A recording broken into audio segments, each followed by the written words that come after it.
Hey guys, tonight we begin a journey that will completely shatter everything you thought you knew about Victorian women.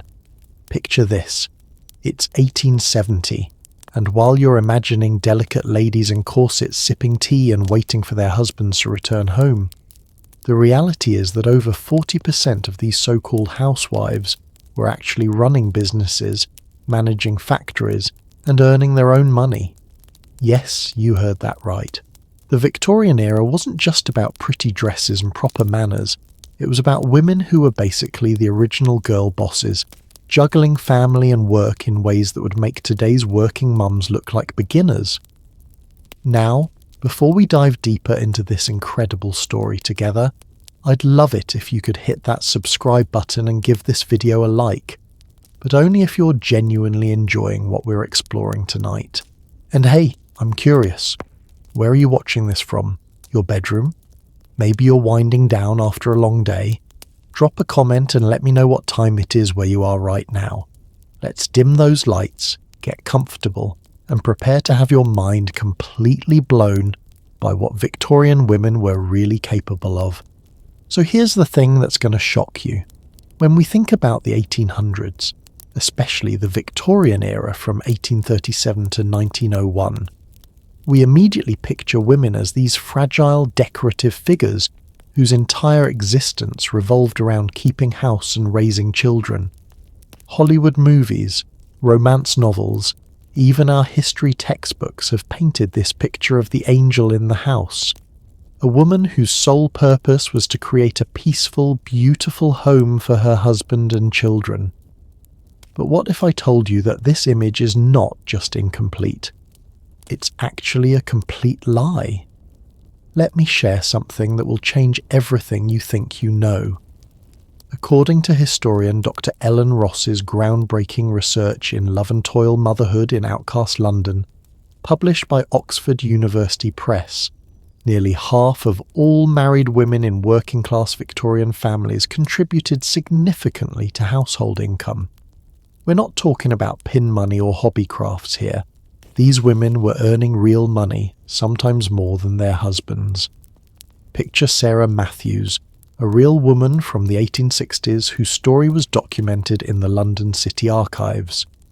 Every morning at 4 a.m., while her husband and 3 children were still sleeping, Sarah would rise and begin her day.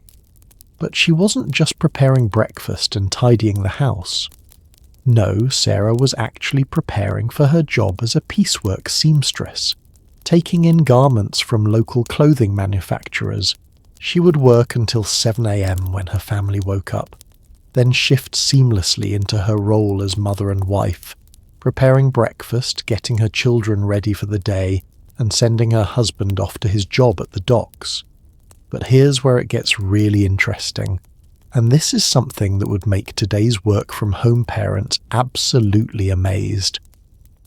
After her family left, Sarah didn't put her feet up and relax. She would transform her small living room into a fully functioning garment factory.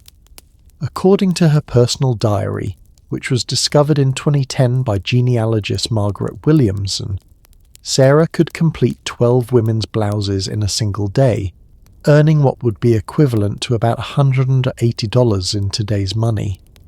That might not sound like much to us, but in Victorian times this was often more than her husband earned in a week at the docks. And Sarah wasn't unique. Oh no, she was part of a massive, largely invisible workforce of women who were essentially running the gig economy 150 years before Uber and TaskRabbit existed. Now, you might be thinking, but wait, didn't Victorian society frown upon women working? And you'd be absolutely right to ask that question. Officially, society maintained this facade that respectable women shouldn't work outside the home. The concept of separate spheres dominated Victorian thinking. Men belonged in the public world of work and politics, while women belonged in the private sphere of home and family.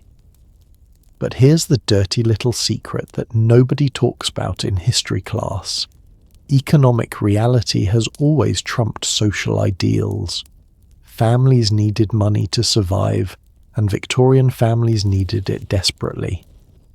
let me paint you a picture of what life actually cost back then.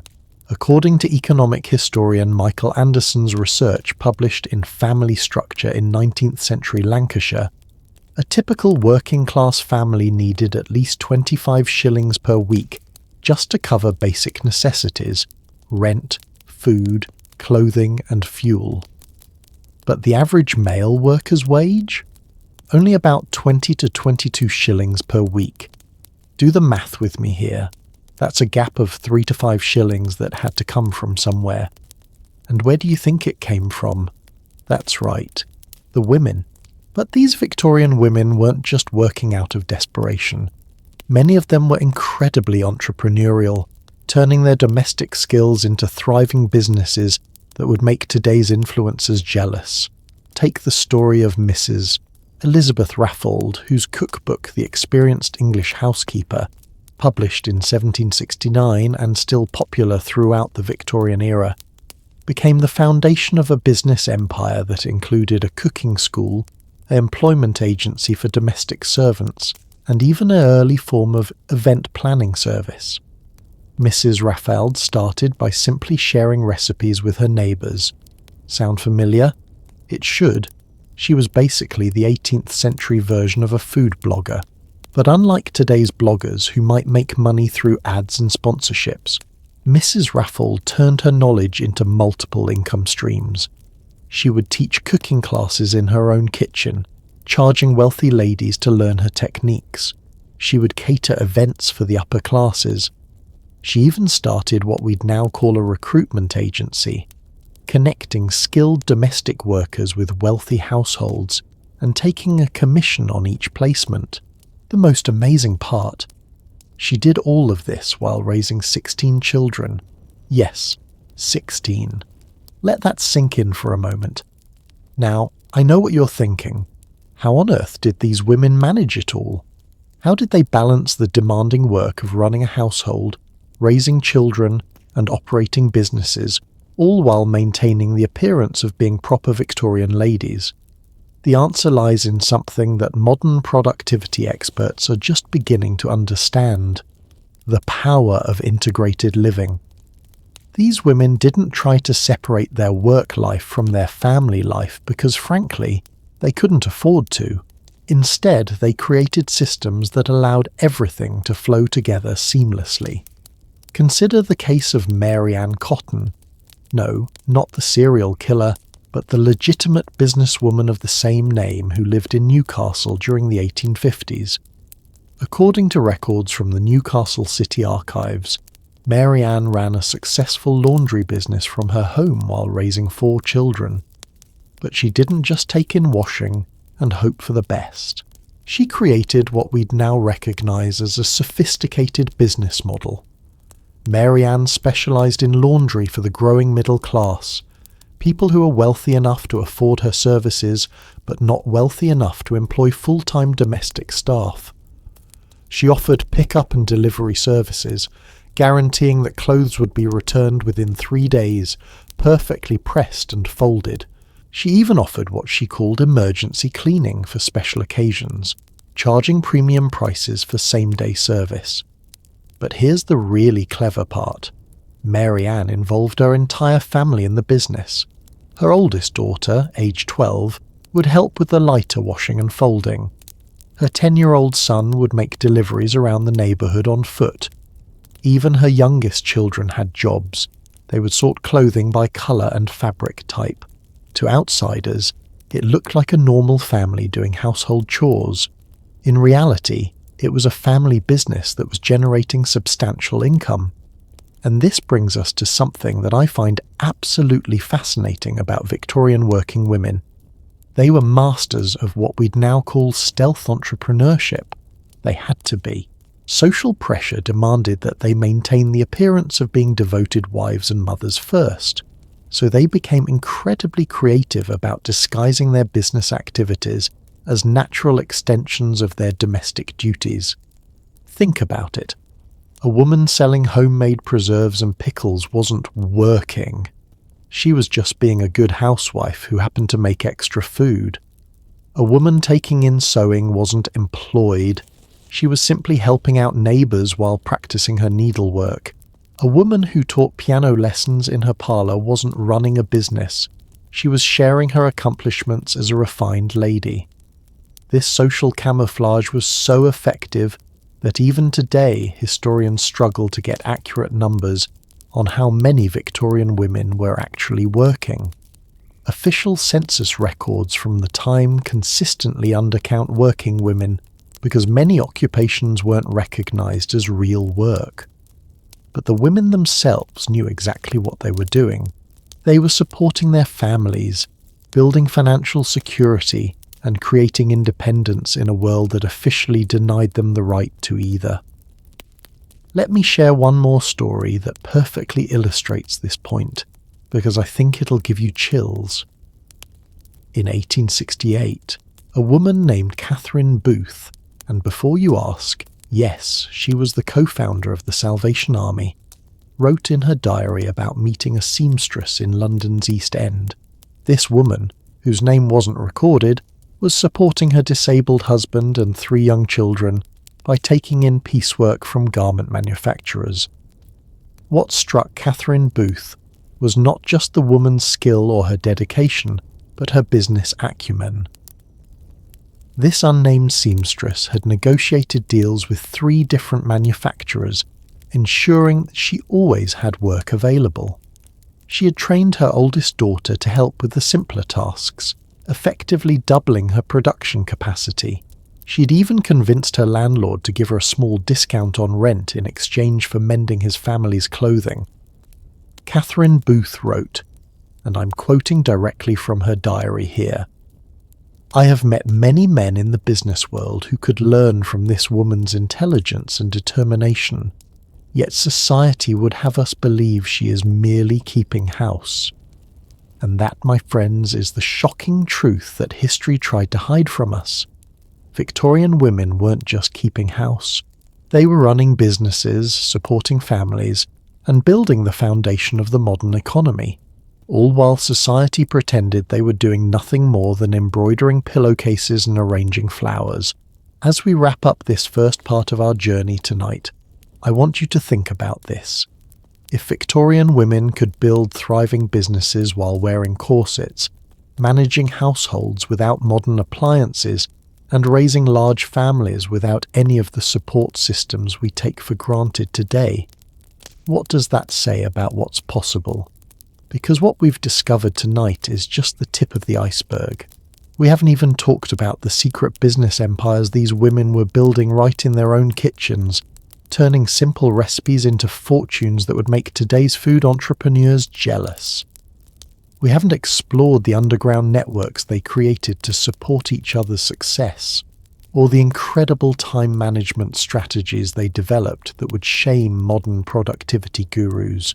So stay with me, because in just a moment, we're going to step into those Victorian kitchens and discover how ordinary housewives became extraordinary entrepreneurs, building business empires from nothing more than flour, sugar, and an incredible amount of determination. Walking into a Victorian kitchen, you'd never suspect that behind those innocent copper pots and wooden spoons, some of the most brilliant business minds in history were quietly building empires that would make today's food influencers absolutely green with envy. And I'm not talking about small-scale operations here. I'm talking about women who turned simple recipes into publishing dynasties, international brands, and fortunes that lasted for generations. Now let me ask you something. Have you ever heard of Isabella Beeton? If you haven't, don't worry, because most people today don't know her name. But here's what's going to blow your mind. This Victorian woman created what was essentially the first lifestyle brand in history, and she did it all from her kitchen. Mrs. Beeton, and yes, that's the same Mrs. Beeton whose name still appears on cookbooks today, wasn't just writing down recipes like some hobby blogger. According to food historian Catherine Hughes, whose biography, The Short Life and Long Times of Mrs. Beeton, won the James Beard Award, Isabella Beeton was running what we'd now recognise as a multimedia empire worth millions. Picture this. It's 1861, and Isabella Beeton publishes the Book of Household Management. Now you might think, okay, so she wrote a cookbook. Big deal. But here's where it gets absolutely fascinating. This wasn't just a cookbook. It was a complete lifestyle guide that covered everything from cooking and cleaning to managing servants and hosting dinner parties. And the way she marketed it, pure genius. Isabella didn't just sell her book and hope for the best. She created what we'd now call a content marketing strategy that would make modern influencers weep with admiration. She started by publishing serialized chapters in her husband's magazine, building anticipation and a loyal following. Each month, readers would eagerly await the next installment, discussing the recipes and tips with their friends and neighbors. But here's the really clever part, and this is something that food bloggers today would kill for. Isabella included detailed cost breakdowns for every single recipe. She would tell you exactly how much each dish cost to make, how long it would take to prepare, and even how many people it would serve. According to the publishing records held in the British Library, this practical approach made her book absolutely indispensable to middle-class housewives who were trying to manage their households on tight budgets. The numbers are staggering.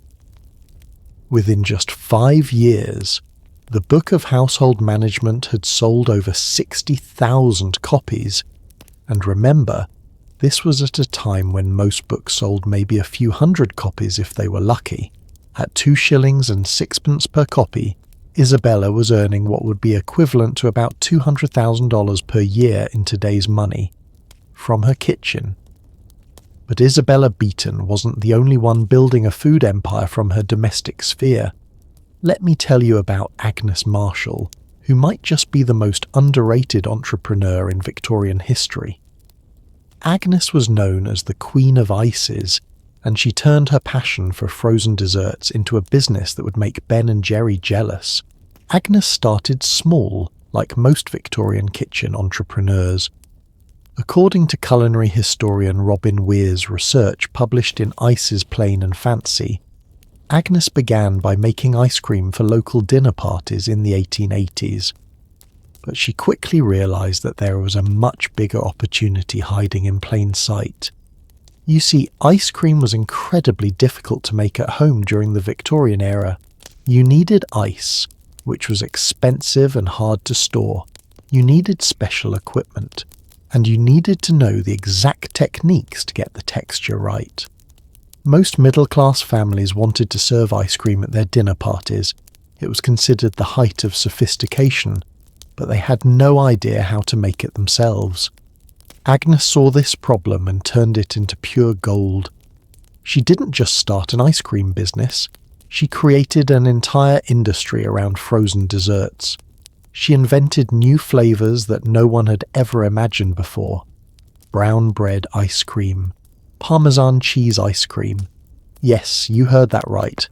Cheese ice cream was apparently a thing in Victorian times and people loved it. But here's what makes Agnes truly brilliant. She didn't just sell ice cream, she sold the dream of being able to make ice cream. Agnes wrote cookbooks, designed and sold ice cream moulds, created specialised tools, and even offered classes in her own home where she would teach wealthy ladies the secrets of frozen dessert preparation. According to the business records preserved in the National Archives, Agnes Marshall's company was generating annual revenues of over $5,000 by 1895. That's equivalent to about $650,000 in today's money. And she did it all while raising children and maintaining the appearance of being a proper Victorian lady. Now, I want you to think about what these women were really doing, because it's absolutely mind-blowing when you realise the parallels to today's influencer economy. They were creating content in the form of recipes and household tips. They were building personal brands around their expertise. They were monetizing their knowledge through multiple revenue streams. And they were doing it all 150 years before Instagram existed. Take the case of Eliza Acton, whose cookbook Modern Cookery for Private Families became the foundation for an entire publishing franchise. Eliza didn't just write one book and call it a day. According to literary historian Lynette Hunter's analysis in The Cambridge History of the Book, Eliza created what we'd now recognise as a content calendar, publishing new editions with seasonal recipes, holiday specials, and updates based on reader feedback. She was essentially running a lifestyle blog, except instead of posting daily updates online, she was publishing revised editions of her book. And here's the really clever part.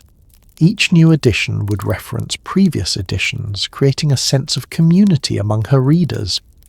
Women would write to her with their own recipe modifications and cooking disasters, and Eliza would incorporate their stories into future editions. The result? A loyal following of middle-class housewives who felt like they were part of Eliza's extended family. When she published a new book, they would buy it immediately.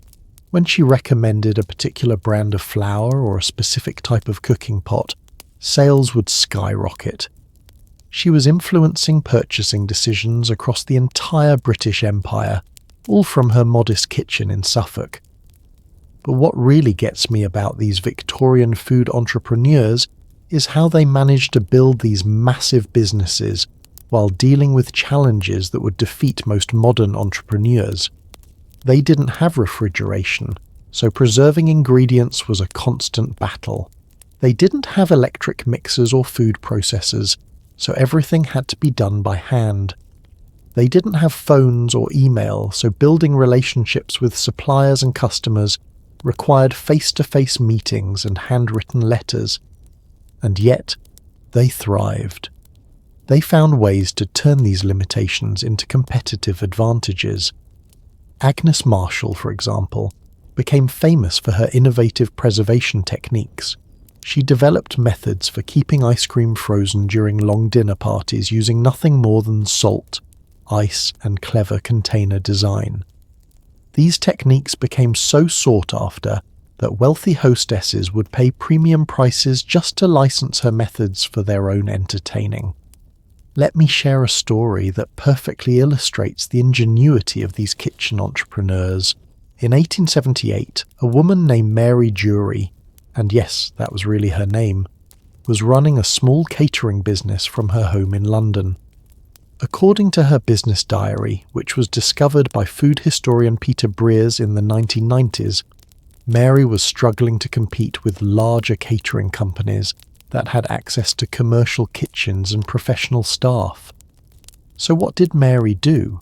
She invented what we'd now call pop-up dining. Instead of trying to compete on scale, Mary specialised in intimate dinner parties for wealthy clients who wanted something more personal than what the big catering companies could offer. She would arrive at her clients' homes with everything needed to prepare and serve a complete multi-course meal, essentially turning their dining rooms into temporary restaurants. But here's the genius part. Mary didn't just cook the food, she created entire experiences. She would bring her own china, silverware, and table decorations. She would train the household staff on proper serving techniques. She would even provide entertainment in the form of cooking demonstrations for the guests. Mary was charging what would be equivalent to $300 per person for these experiences, and according to her records, she was booked solid for months in advance. She'd created a luxury service that didn't exist anywhere else in London, all because she understood that wealthy people didn't just want good food, they wanted to feel special and sophisticated. And here's something that will make you appreciate these women even more. They were doing all of this without any of the business infrastructure we take for granted today. There were no business loans for women. There were no marketing agencies or business consultants. There were no online marketplaces or social media platforms to help them reach customers. These women had to build everything from scratch, using nothing more than their skills, their creativity, and their determination. They had to figure out supply chains, pricing strategies, customer service, and quality control all on their own. And somehow, they not only survived, they thrived. The most amazing part? Many of these kitchen empires were passed down through generations of women, creating family dynasties that lasted well into the 20th century. The Beaton brand, for example, continued to publish cookbooks and household guides for over 100 years after Isabella's death. Agnes Marshall's ice cream molds and recipes were still being used by professional chefs in the 1950s. These weren't just small businesses that provided a little extra household income. These were legitimate enterprises that changed entire industries and influenced the way people thought about food, entertaining, and domestic life. Can you imagine if someone told you that in 150 years, people would still be using the business model you created in your kitchen? That's the level of innovation and entrepreneurship we're talking about here. And the best part is, we're just getting started. Because while these women were building publishing and catering empires from their kitchens, something even more extraordinary was happening in other parts of Victorian society. Children as young as 8 years old were working in factories while their mothers somehow managed to keep families together and businesses running. The logistics alone would make today's working parents absolutely dizzy with exhaustion, so get comfortable, because what we're about to discover next will challenge everything you think you know about work-life balance and make you realize that Victorian mothers were operating on a level of multitasking that would put today's super mums to shame. Here's something that's going to make you stop and think about how tough you really have it. Imagine waking up at 4:30 a.m, not to check your phone or grab a coffee, but to get your 8-year-old daughter ready for her 12-hour shift at a cotton mill. That was the reality for millions of Victorian mothers, and what they accomplished while managing this impossible situation will leave you absolutely speechless. I want you to meet Margaret O'Brien, a real woman whose story was documented by social reformer Ashley Cooper, the 11th Earl of Shaftesbury, in his parliamentary testimony from 1833. Margaret lived in Manchester with her husband Patrick, who worked in the coal mines, and their 4 children. But here's what's going to shock you. Her youngest child, 8-year-old Mary, worked as a piecer in one of Manchester's largest cotton mills, earning 3 shillings per week. Now, before you start thinking about how terrible this sounds, and yes, it was terrible, I need you to understand something crucial. Margaret didn't send her daughter to work because she was a bad mother. She sent Mary to work because she was trying to be the best mother she could possibly be in an impossible situation. Let me break down the math for you, because the numbers tell a story that will give you chills. According to economist Friedrich Engels' detailed study, The Condition of the Working Class in England, published in 1845, a typical working-class family in Manchester needed at least 30 shillings per week just to survive. Patrick's mining wages, maybe 18 shillings per week if he was lucky and didn't get injured. Margaret's work taking in laundry and mending clothes, about 4 shillings per week. That left them 8 shillings short every single week. 8 shillings might not sound like much, but that was the difference between having a roof over their heads and living on the streets. That was the difference between eating bread and potatoes versus watching their children starve. So when little Mary could earn those precious 3 shillings per week at the mill, it wasn't just helpful, it was literally a matter of survival. But here's what's going to amaze you about Margaret O'Brien and millions of mothers like her. While their children were working these grueling factory jobs, these women somehow managed to keep their families functioning, their households running, and their own work obligations fulfilled. They were essentially running what we'd now recognize as complex logistics operations that would challenge any modern project manager. Picture Margaret's typical day, as recorded in the factory inspection reports held in the British National Archives. She would wake up at 4:30 a.m. to prepare breakfast and pack lunches for Mary and 2 older children who also worked in various mills. But she wasn't just making simple sandwiches, she was calculating nutrition and cost down to the penny, trying to give her children enough energy to survive 12-hour workdays while spending as little money as possible. By 5:30 a.m, Margaret would walk Mary and her siblings to their respective workplaces, often having to travel several miles through Manchester's narrow, crowded streets. This wasn't a quick drop-off either. Margaret had to coordinate with the mill supervisors, ensure her children had their work assignments, and sometimes negotiate for advances on their wages when family emergencies arose. Then, by 7 a.m, Margaret would return home to begin her own workday. But she wasn't heading to a modern office with coffee and comfortable chairs. Margaret was transforming her one-room home into a commercial laundry operation, taking in washing from middle-class families who could afford to pay for the service. According to household budget records preserved by the Manchester Historical Society, Margaret could process the laundry for 6 to 8 families per week, earning about 8 pence per family. That might sound like simple washing, but the work was back-breaking. She had to haul water from the communal well, heat it over a small fire, scrub each item by hand with harsh lye soap, rinse everything multiple times, and then hang it all to dry in whatever space she could find. But wait, it gets more complicated. While Margaret was doing laundry, she was also preparing the evening meal, mending the family's clothes, and managing what little money they had. She had to coordinate with local shopkeepers to buy food on credit, negotiate payment schedules with their landlord, and somehow set aside a few pennies each week for emergencies.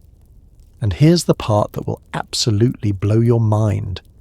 Margaret had to do all of this while constantly worrying about her children's safety in those dangerous factories. According to Dr. Thomas Southwood Smith's Report on the Physical and Moral Condition of the Children Employed in Cotton Manufacture, published in 1833, industrial accidents involving children were horrifically common. Fingers caught in machinery, burns from steam engines, injuries from falling machinery. These weren't rare occurrences, they happened almost daily. So imagine trying to concentrate on your work while knowing that at any moment someone might come to your door to tell you that your 8-year-old daughter had been injured or killed. That level of anxiety and fear would paralyze most of us. But these Victorian mothers somehow found the strength to keep going. Let me tell you about another remarkable woman, because Margaret's story wasn't unique. Elizabeth Gaskell, the famous novelist, documented the case of a woman named Ruth Barton in her novel Mary Barton, which was based on extensive research into the lives of Manchester factory workers. Ruth managed a household of 7 people, her husband, 4 children ranging in age from 6 to 14, and her elderly mother-in-law, while all the children worked in various mills and factories. But here's what makes Ruth's story extraordinary. She created what we'd now recognise as a comprehensive family management system that ensured everyone's needs were met despite the chaotic schedules and constant dangers. Ruth kept detailed records of each child's work schedule, wages, and health status. She coordinated their meal times, sleep schedules, and even their limited free time to maximise both family bonding and rest.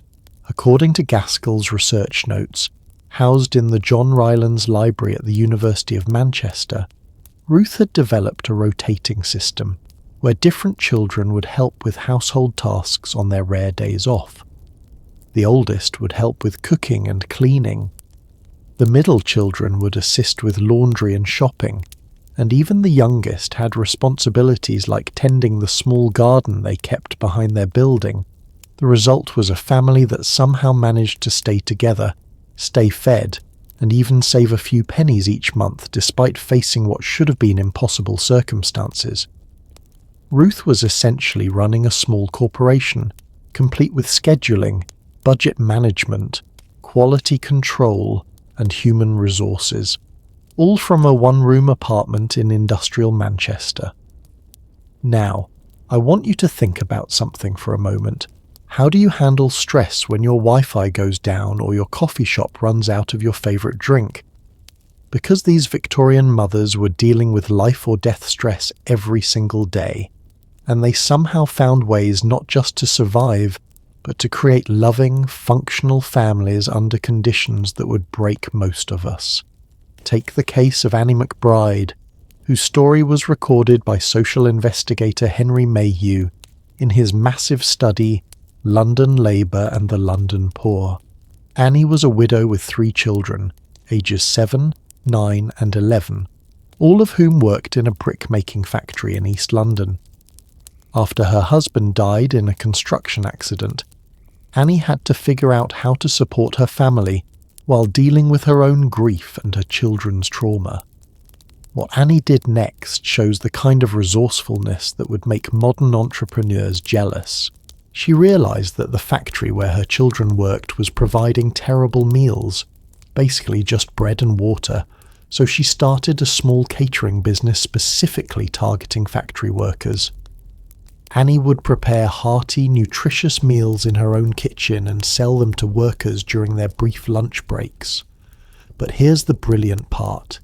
Annie used her children's inside knowledge of the factory schedules to optimize her business. She knew exactly when different shifts would break for meals, which workers had money to spend, and what kinds of food would be most appealing after hours of physical labor. She was essentially using market research and customer insights to build a targeted business model. Within 6 months, according to Mayhew's records, Annie was earning more from her catering business than her children were making in the factory. But instead of pulling them out of their jobs, which would have been risky, she used the extra income to improve their working conditions. She bought them better clothes, provided more nutritious breakfasts, and even hired a local woman to check on them during their shifts. Annie had turned a tragic situation into an opportunity to not just survive, but to create a better life for her family. And she did it all while managing the complex logistics of feeding dozens of factory workers every day, maintaining relationships with suppliers, and keeping her own children healthy and motivated. Here's what really gets me about these stories. These women were innovating solutions to problems that didn't even have names yet. There were no books about work-life balance or stress management. There were no support groups for working mothers or government assistance programs. These women had to figure everything out from scratch, often while dealing with illiterate husbands, dangerous living conditions, and the constant threat of economic disaster. And somehow, they not only survived, they created systems and strategies that were so effective that we're still using variations of them today. The meal planning, the schedule coordination, the financial management, the crisis response protocols. These Victorian mothers were essentially inventing modern family management techniques 150 years before anyone thought to write a book about it. But what's really going to amaze you is how these individual mothers started connecting with each other, creating support networks that would make today's online communities look simplistic by comparison. Because when you're dealing with impossible challenges, you don't just need individual strength, you need collective wisdom and mutual support, and that's exactly what happened next. These Victorian working mothers began building something that historians are only now beginning to understand. An underground economy of mutual aid and shared resources that helped entire communities not just survive, but thrive despite conditions that should have destroyed them completely. You know what's absolutely mind-blowing? While we've been talking about Victorian women managing impossible family situations and building businesses from their kitchens, some of these women took things to a completely different level.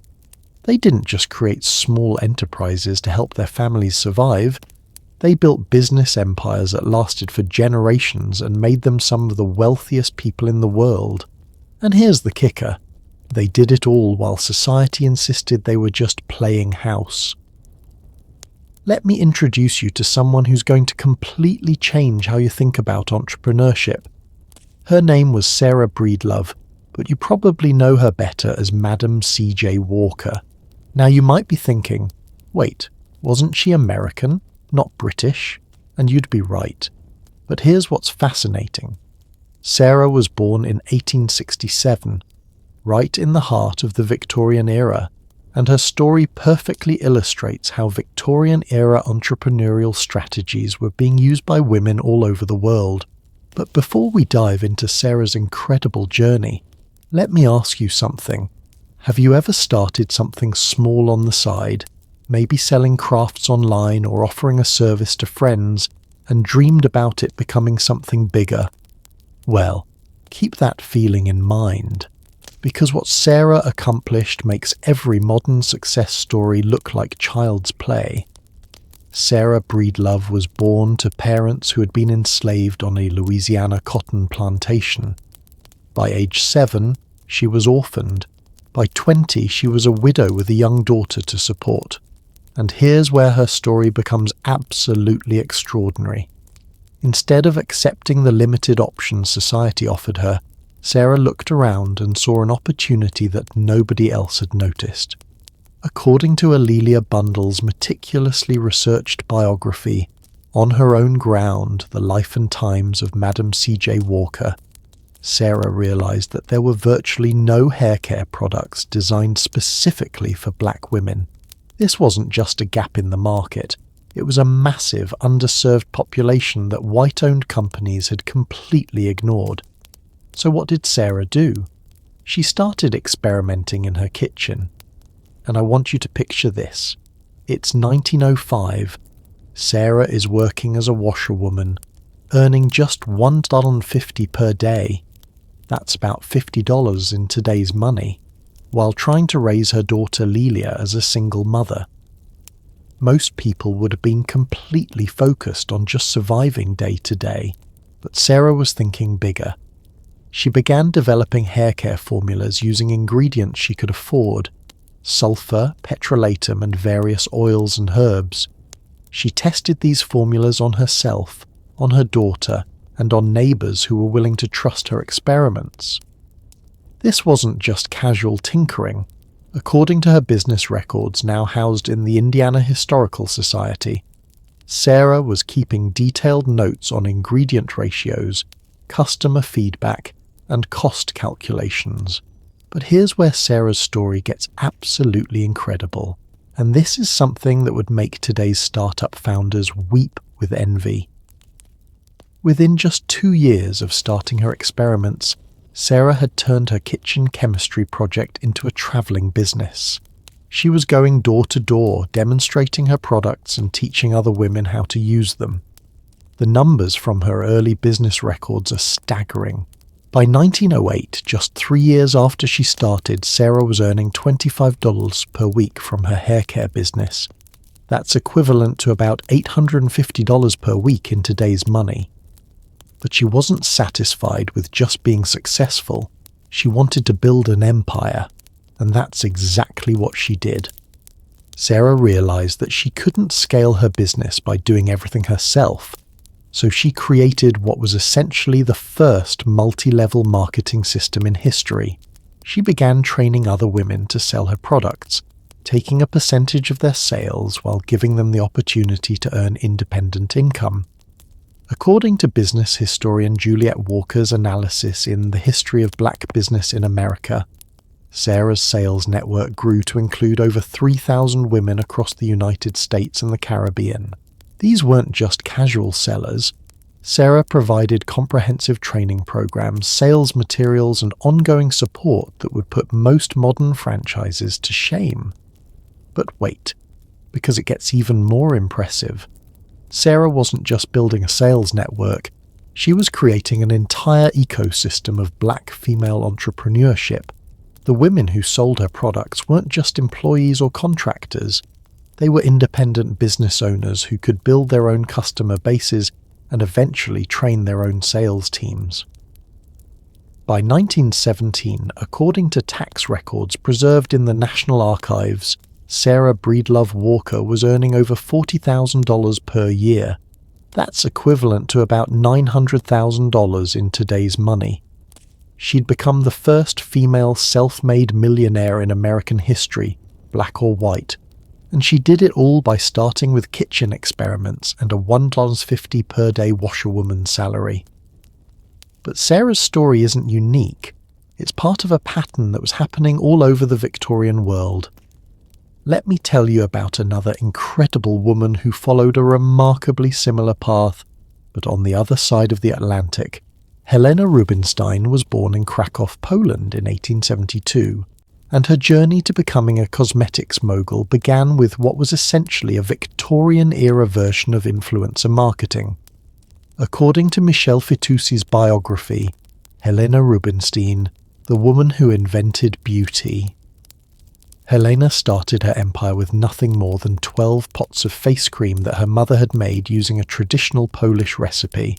When Helena moved to Australia in 1896, she noticed that the harsh Australian sun was wreaking havoc on women's skin, but there were virtually no skincare products available that could address the problem.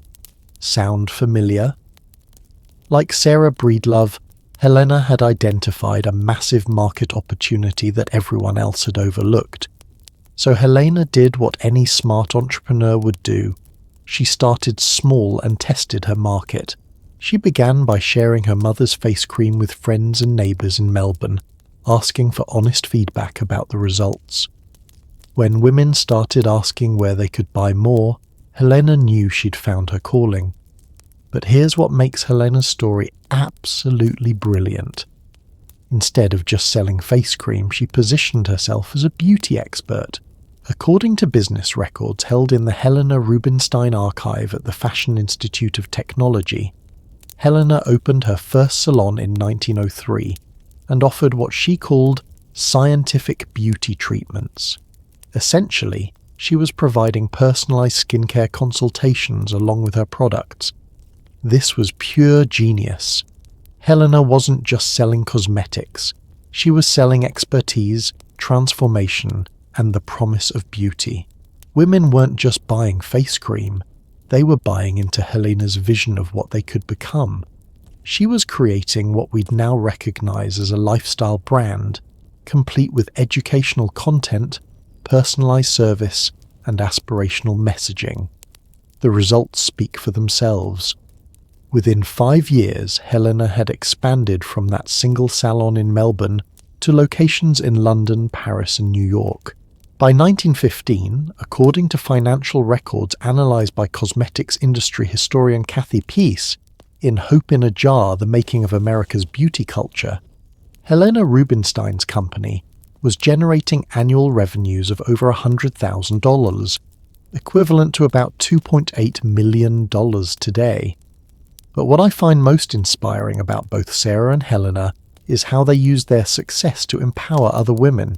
Sarah Walker created employment opportunities for thousands of black women at a time when their options were extremely limited. Helena Rubinstein employed hundreds of women in her salons and factories, often paying wages that were significantly higher than what women could earn in other industries. These weren't just business owners.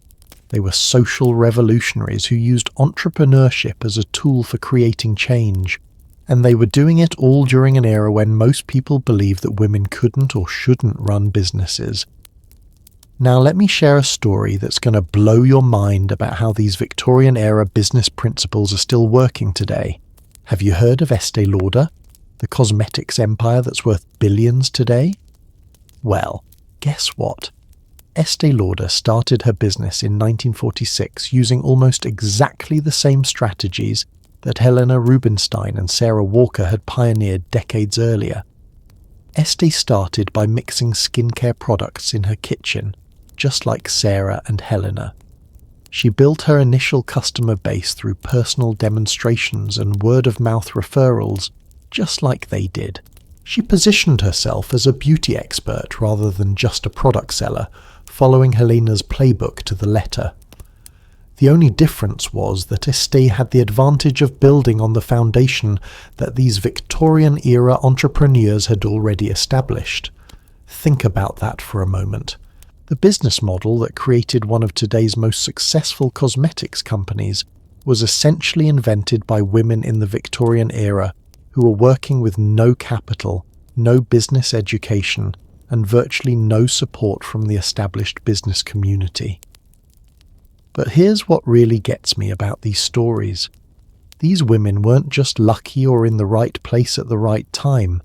They succeeded because they understood something fundamental about entrepreneurship that many modern business owners still struggle with.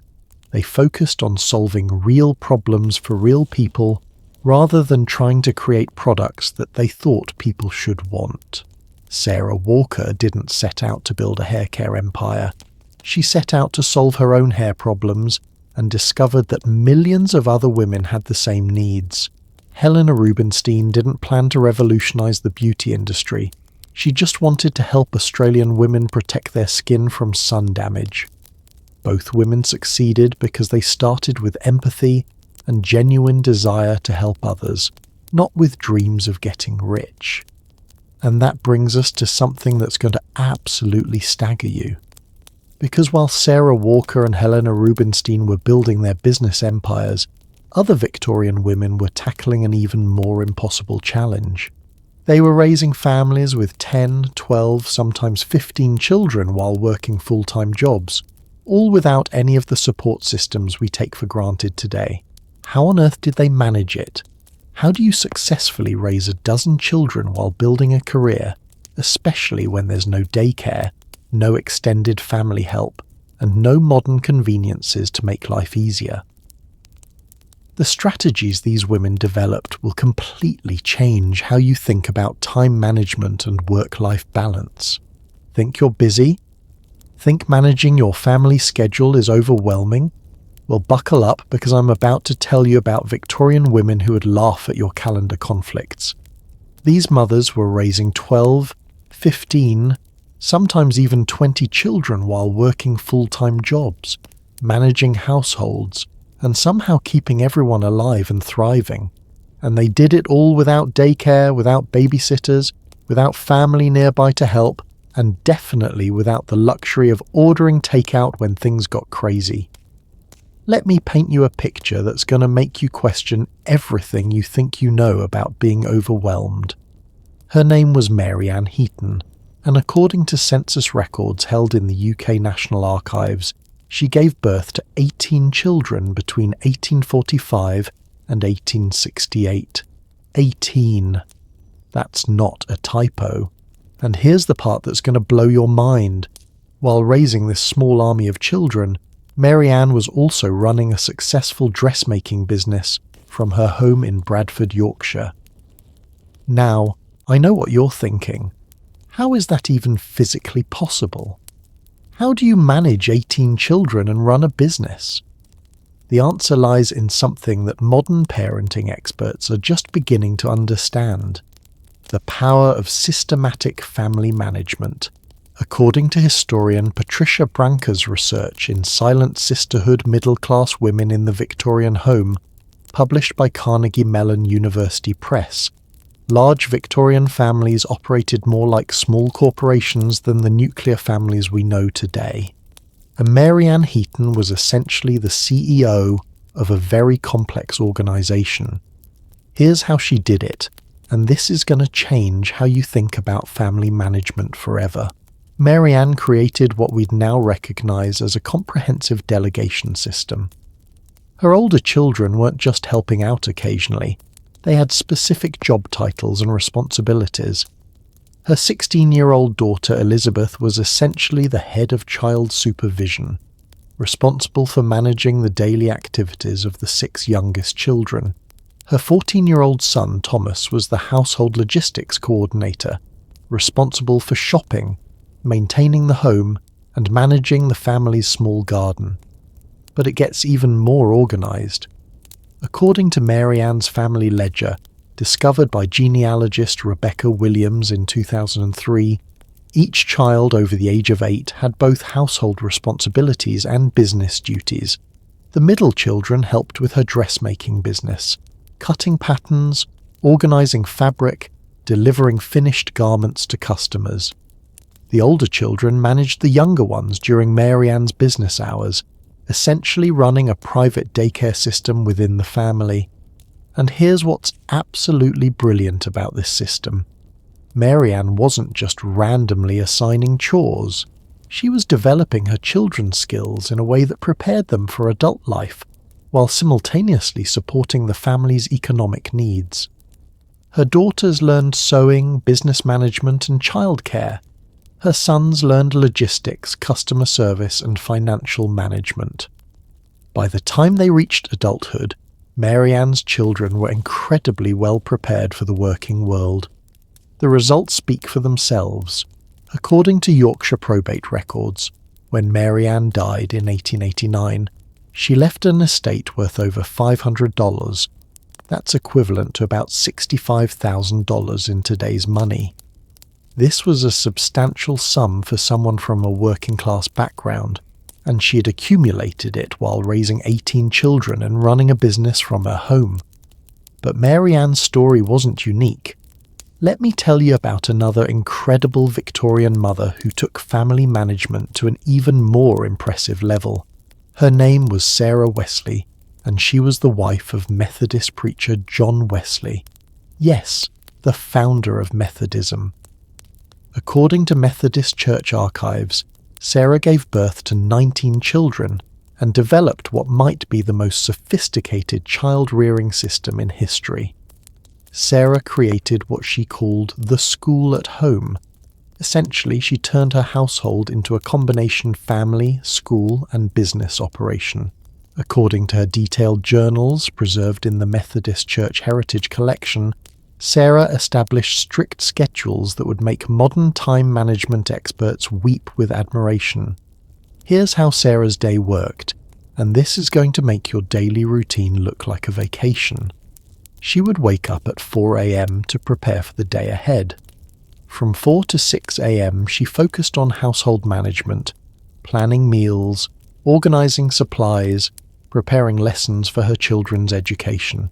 From 6 to 8 a.m. she supervised the older children as they helped prepare breakfast and get the younger children ready for the day. But here's where it gets really impressive. From 8 a.m. to 12 p.m. Sarah ran what was essentially a private school in her own home. She taught her children reading, writing, arithmetic, and religious instruction. But she wasn't just teaching randomly. Sarah had developed a comprehensive curriculum that was adapted to each child's age and abilities. The older children helped teach the younger ones, creating a peer mentoring system that maximized learning while minimizing Sarah's individual attention requirements. From 12 to 2 p.m. was meal preparation and household management time. But even this wasn't wasted. The children were learning cooking, cleaning, and household organization skills that would serve them throughout their lives. From 2 to 5 p.m., Sarah focused on individual instruction and business activities. She took in copying work, hand copying documents and letters for people who couldn't write, while providing one-on-one attention to children who needed extra help with their studies. Evenings were devoted to family time, religious instruction, and preparation for the next day. But even these hours were carefully structured to ensure that every child received personal attention while contributing to the family's overall functioning. The most amazing part? According to Methodist historian Kenneth Collins' research in John Wesley: A Theological Journey, all of Sarah Wesley's children who survived to adulthood became educated, successful individuals. Several became prominent religious leaders, others became successful in business, and the daughters became influential in their own right. Sarah had essentially created a child development system that consistently produced capable, educated adults. Now let me ask you something, and I want you to really think about this. When was the last time you complained about being overwhelmed with 2 or 3 children? When did you last feel like you couldn't handle managing a household and a career at the same time? Because these Victorian women were doing what we consider impossible, and they were doing it without any of the conveniences we take for granted. No washing machines, so all laundry had to be done by hand. No refrigeration, so food shopping and preparation were constant daily tasks.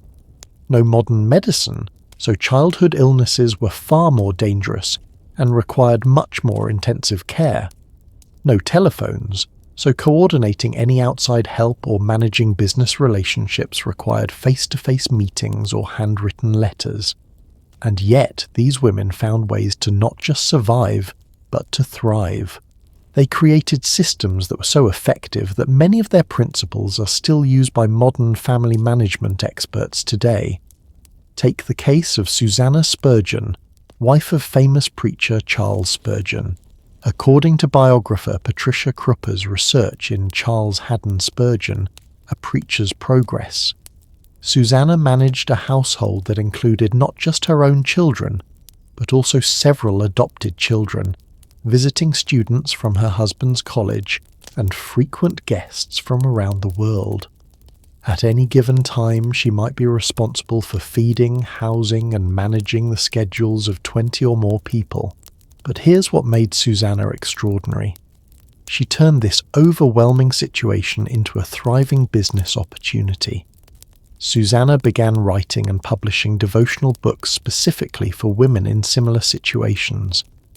Her books provided practical advice on managing large households, balancing family and work responsibilities, and maintaining spiritual life in the midst of chaos.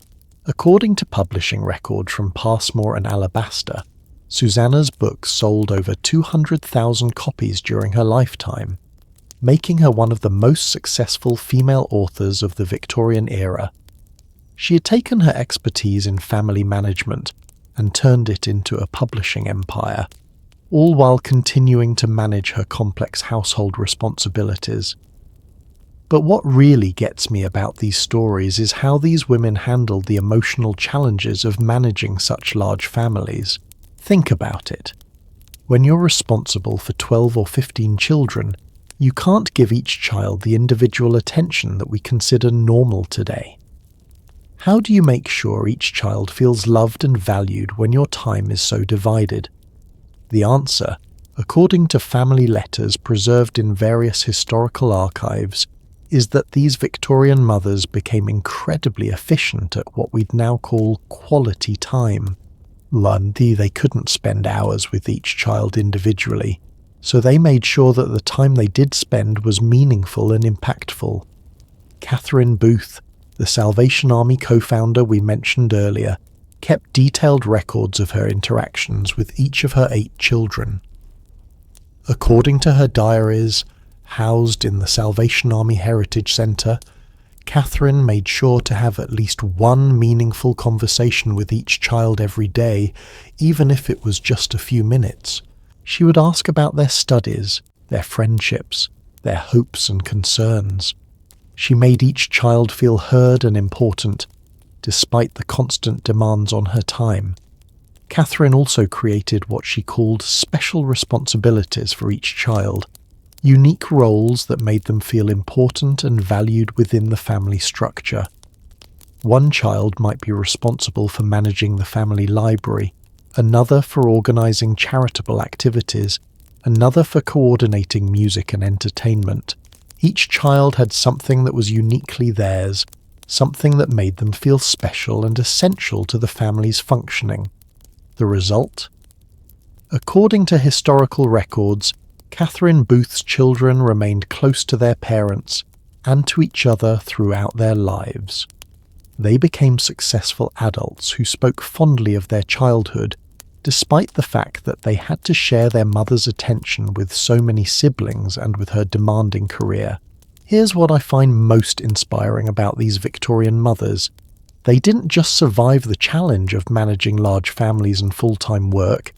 They turned these challenges into opportunities for innovation and growth. They created systems that were so effective that they're still being studied and emulated by modern families and businesses.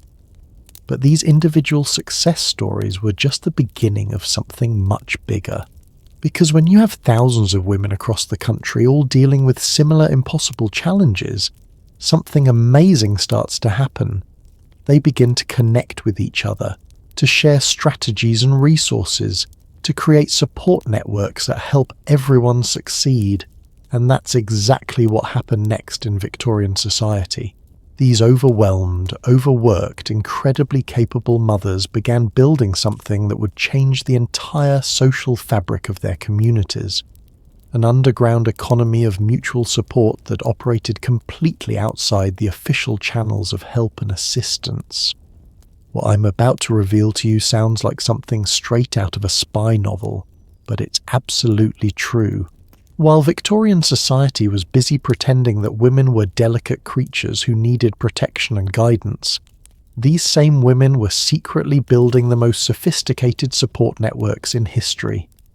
They created an underground economy of mutual aid that was so effective, so well organized, and so secret that most historians completely missed it until recently. And here's the crazy part. It worked better than most of today's social media networks for actually helping people solve real problems. Let me tell you about something that happened in 1871 in the East End of London that's going to completely change how you think about community support. A woman named Hannah Morrison, whose story was uncovered by social historian Ellen Ross in her groundbreaking research published in Love and Toil: Motherhood in Outcast London, had just given birth to her sixth child when her husband was injured in a dock accident and couldn't work for 6 weeks.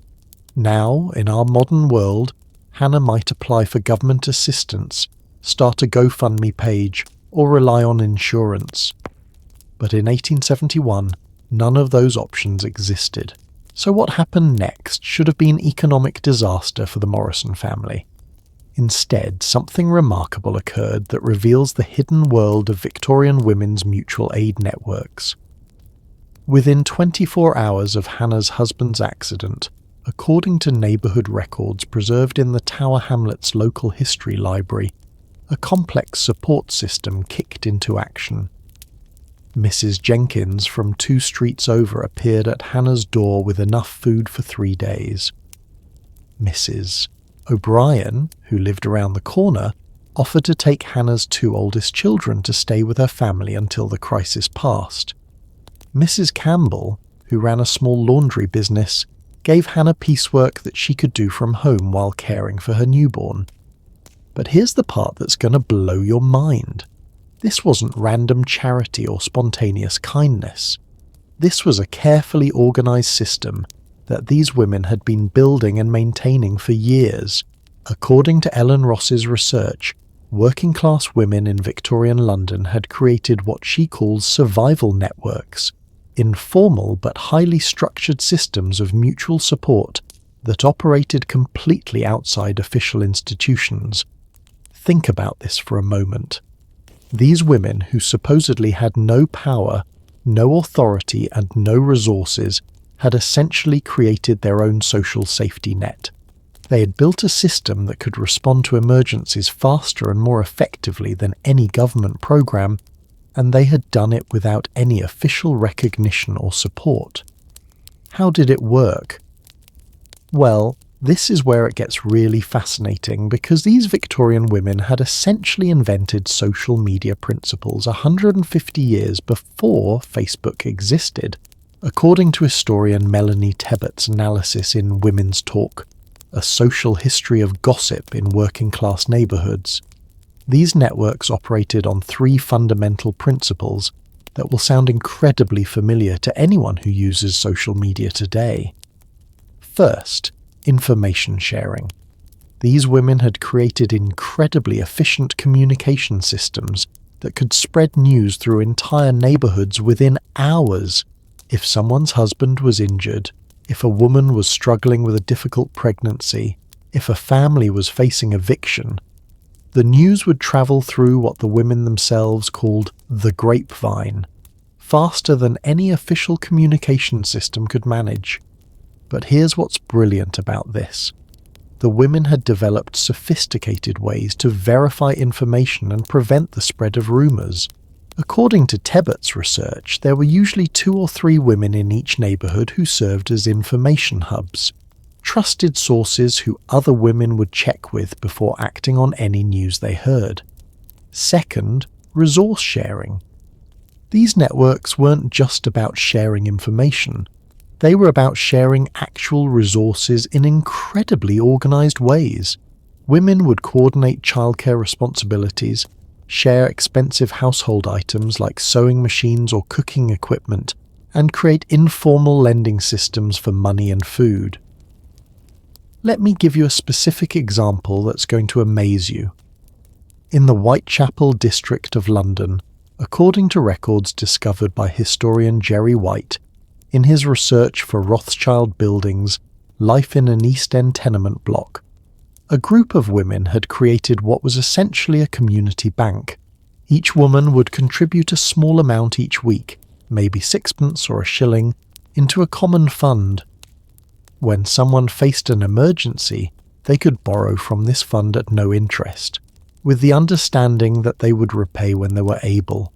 This system, which the women called the penny bank, operated for over 20 years and helped hundreds of families survive crises that would otherwise have destroyed them. The most amazing part? There's no record of anyone ever defaulting on their loans or cheating the system. These women had created a financial institution based purely on trust and mutual support, and it worked better than most official banks of the time. Third, skill sharing and job creation. These networks weren't just about surviving emergencies. They were about creating opportunities for women to improve their situations.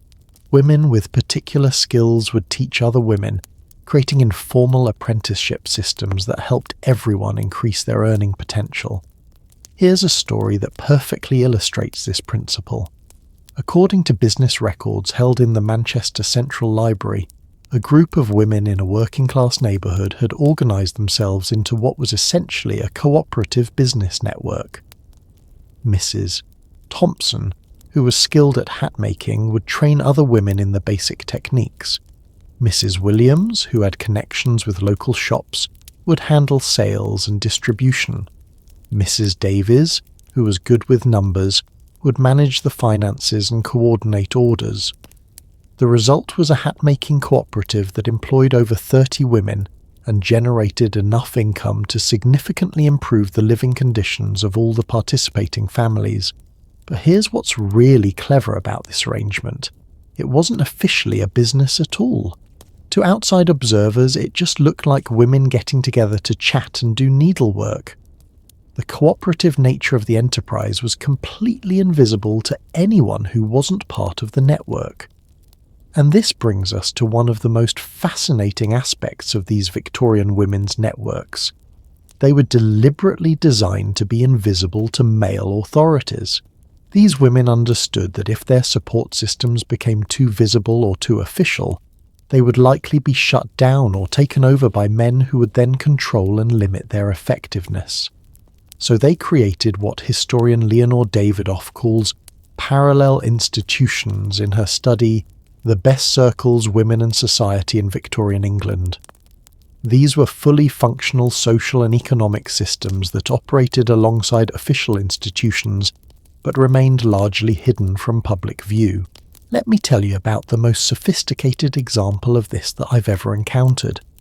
In Birmingham, according to records preserved in the Birmingham Archives and Heritage Service, a network of women had created what was essentially a comprehensive social services system that operated entirely outside official channels. This network, which operated from the 1860s through the 1890s, provided childcare, job placement services, emergency financial assistance, healthcare referrals, and even conflict resolution services for domestic disputes. They had women who specialised in each area, informal training programs for developing these skills, and regular meetings that were disguised as social gatherings but were actually administrative sessions for coordinating services. The scale of this operation is staggering. According to the records, this Birmingham network served over 500 families on a regular basis and helped thousands more during emergencies. They had connections with similar networks in other cities, creating a regional support system that could help women who needed to relocate for work or family reasons. But here's the most amazing part. This entire operation was funded and organised entirely by working-class women who were earning maybe 10 or 15 shillings per week. They weren't wealthy philanthropists or educated social reformers. They were women who were struggling to survive themselves, but who understood that collective action could create security and opportunity that individual effort could never achieve. Now, you might be wondering how we know about these networks if they were designed to be invisible. The answer is that we're only just now discovering them, thanks to historians who have learned to look beyond official records and examine personal letters, diaries, and neighbourhood stories that were passed down through families. Take the work of historian Anna Clark, whose research published in The Struggle for the Breeches, Gender and the Making of the British Working Class, has revealed extensive evidence of these networks in cities across Britain. Clark discovered that many of the support systems that we associate with early labour unions and political organisations actually began as women's mutual aid networks that were later adapted and formalised by male organisers. But here's something that's going to make you think differently about women's gossip networks forever. According to Clark's research, these seemingly casual conversations between women were actually sophisticated information-sharing systems that served multiple purposes simultaneously. Women weren't just chatting randomly. They were gathering and distributing information about job opportunities, sharing strategies for dealing with difficult employers, warning each other about dangerous situations, and coordinating collective responses to community problems. Think about how this compares to modern social media. These Victorian women had created systems for information sharing, resource coordination, mutual support, and collective action that were more effective than most of today's online communities. And they did it all through face-to-face interactions, handwritten notes, and carefully maintained personal relationships. But perhaps the most impressive aspect of these networks was their ability to adapt and respond to changing circumstances. When economic depressions hit, the networks would shift focus to emergency assistance and job sharing. When infectious diseases threatened the community, they would coordinate healthcare and quarantine measures. When individual families faced specific crises, the networks could quickly mobilize resources and support. Let me share one final story that perfectly illustrates the power and sophistication of these systems. In 1878, according to records discovered in the Liverpool Maritime Archives, a fire destroyed an entire block of tenement housing in Liverpool's Dock District, leaving over 200 families homeless overnight. The official relief efforts were slow, bureaucratic, and insufficient. But within hours of the fire, the women's mutual aid networks in the surrounding neighbourhoods had organised a comprehensive response. They coordinated temporary housing by placing families with other network members. They organised food distribution and clothing drives. They helped men find temporary work to replace lost income. They even arranged for children to continue their education by integrating them into other neighbourhood schools. Most remarkably, they did all of this without any official authority, without any government funding, and without any recognition from the newspapers or civic leaders. The entire operation was managed through the existing network communication systems and resource-sharing arrangements that these women had been building for decades. The result?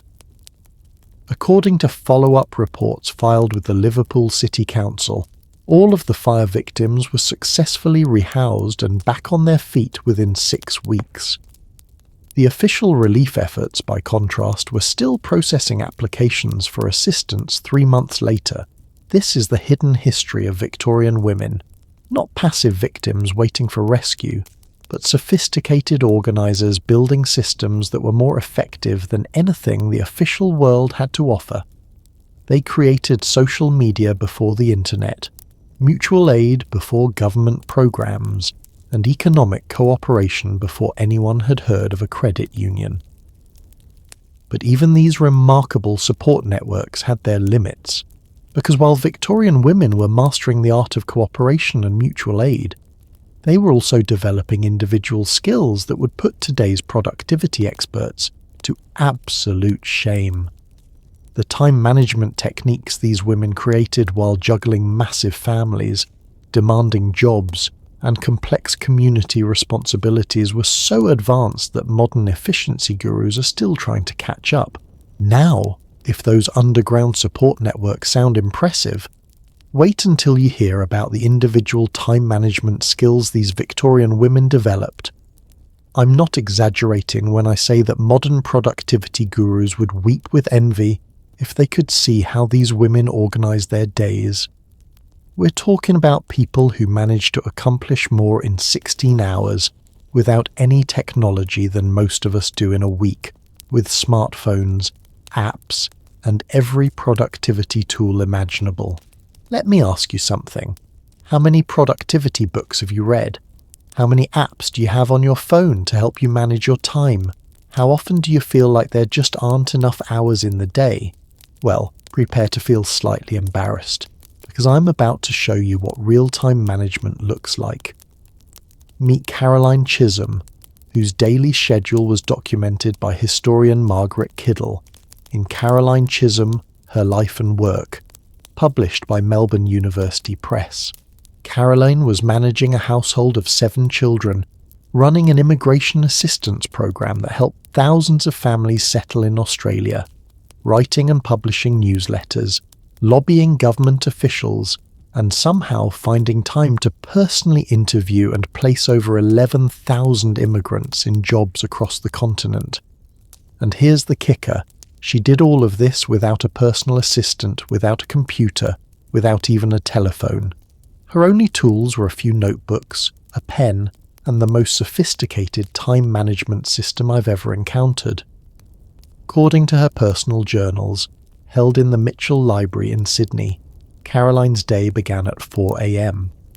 But this wasn't just early rising for the sake of it. Caroline had calculated exactly how many hours she needed for each of her responsibilities and had designed her schedule to maximize both efficiency and impact. From 4 to 5 a.m., Caroline focused on what she called strategic thinking time. She would review her goals for the day, plan her priorities, and mentally rehearse important conversations or meetings. This wasn't just casual planning. According to her notes, Caroline had developed a systematic approach to daily planning that included specific time blocks for different types of activities. From 5 to 6 a.m. was household management time.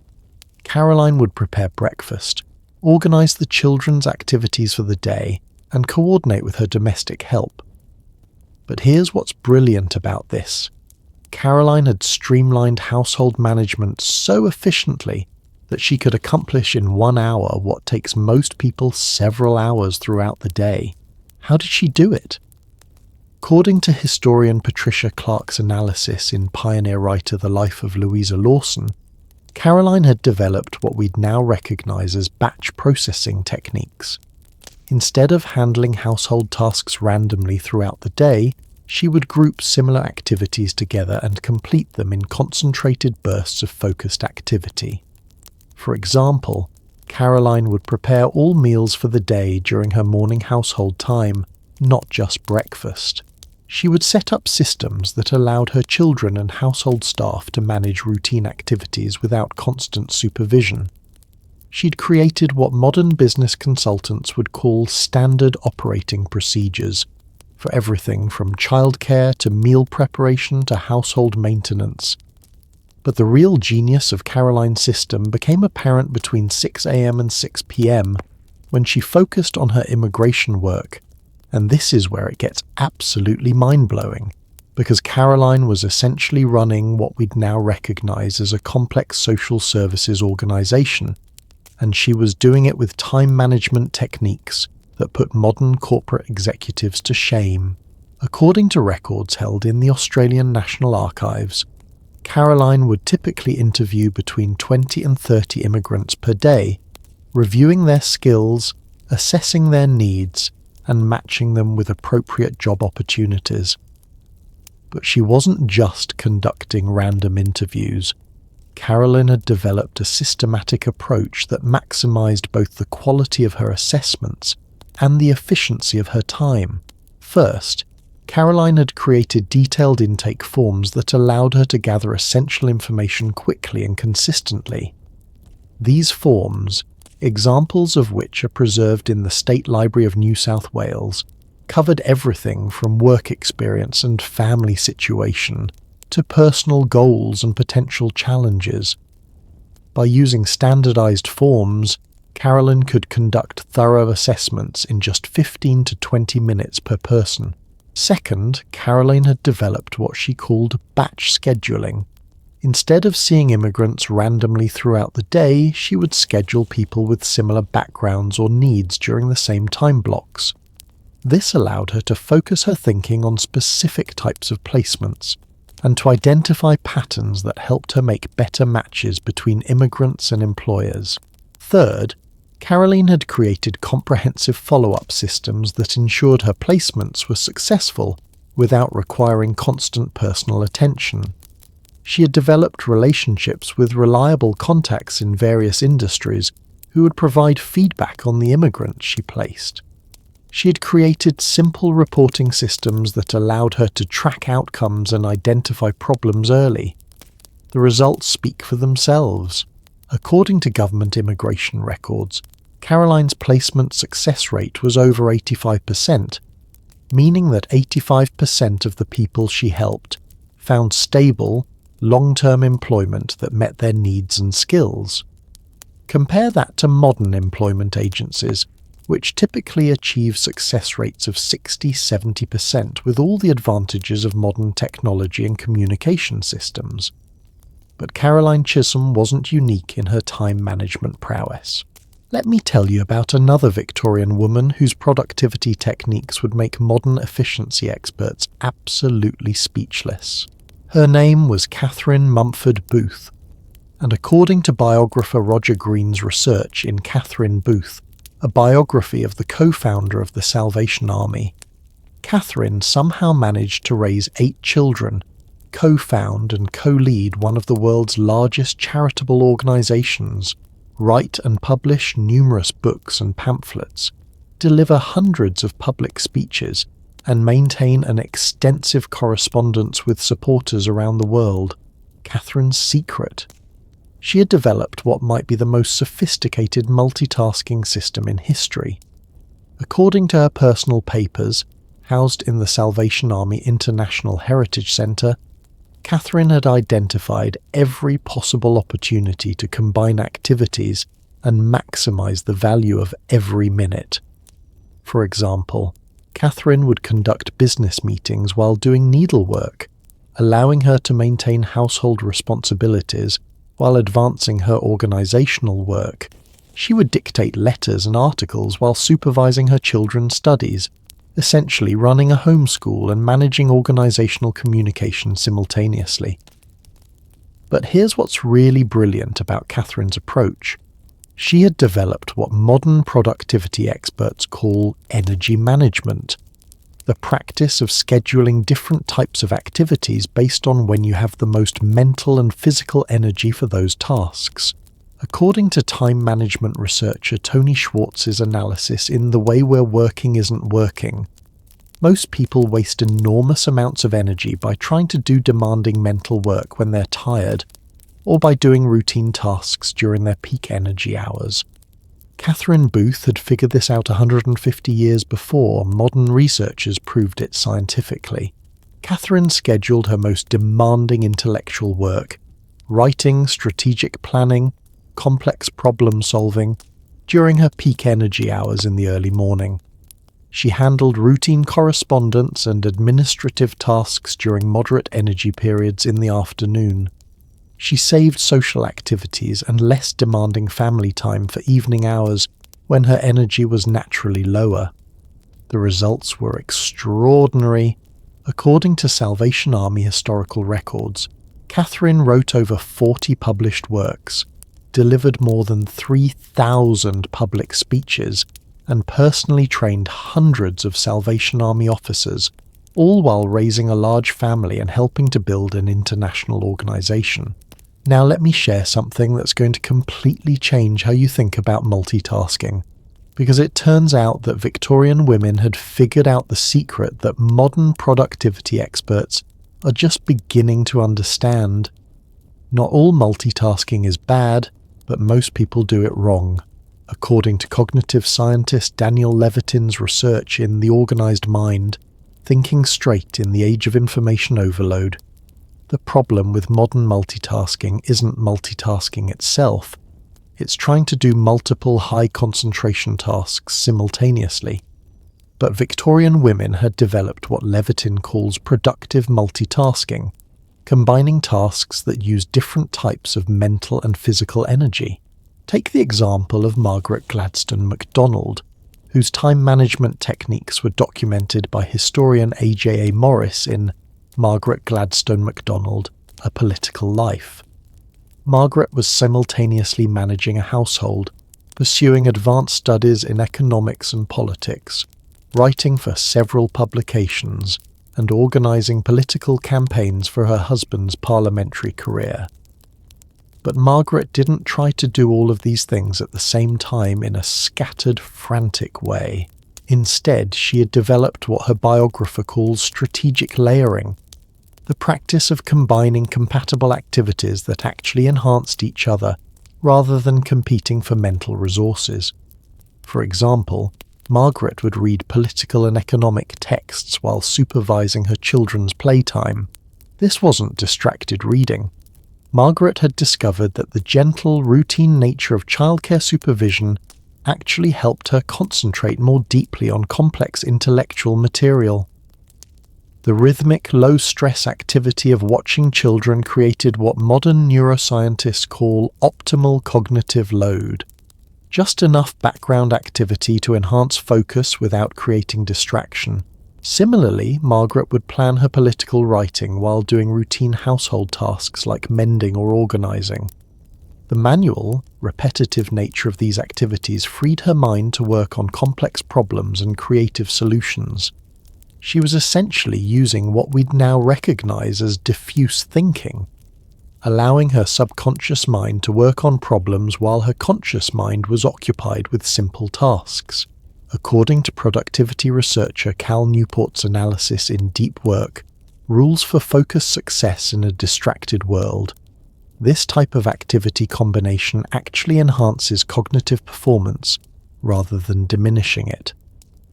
Margaret Gladstone MacDonald had intuitively discovered principles that modern neuroscience has only recently validated.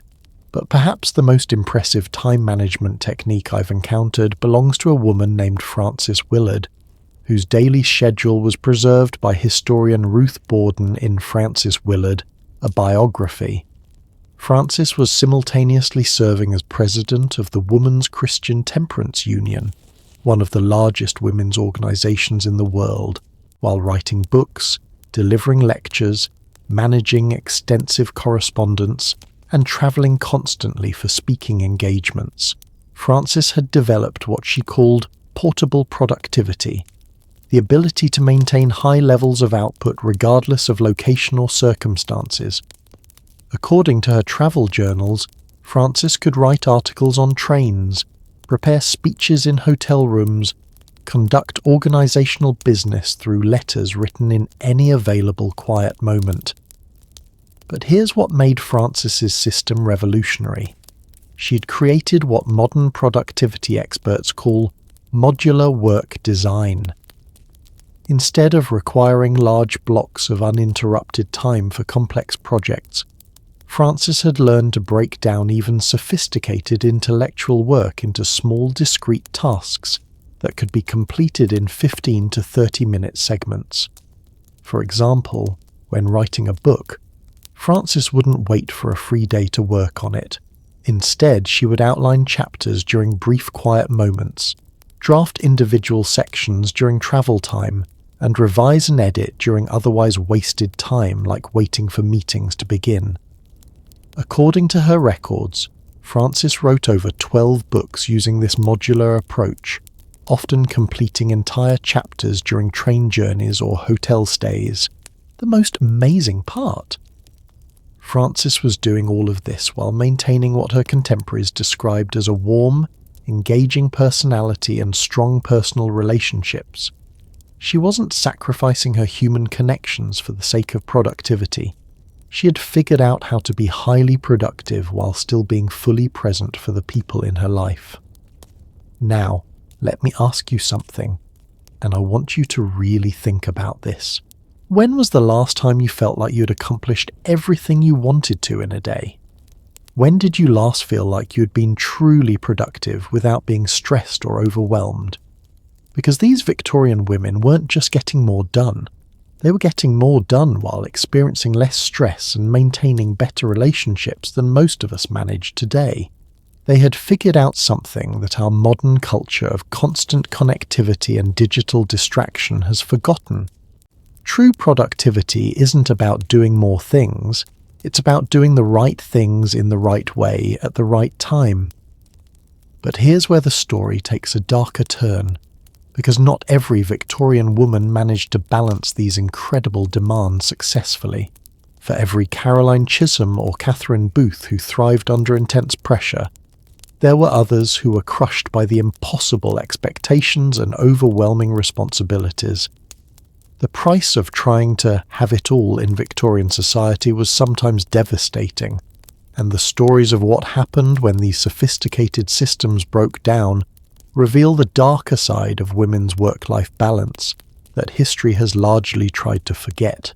But for every inspiring success story of Victorian women mastering impossible schedules and building thriving enterprises, there's another side to this story that's much harder to tell. Because the truth is, not everyone could handle the crushing pressure of trying to be everything to everyone. And when these carefully constructed systems of work-life balance finally collapsed, the consequences were often devastating in ways that would break your heart.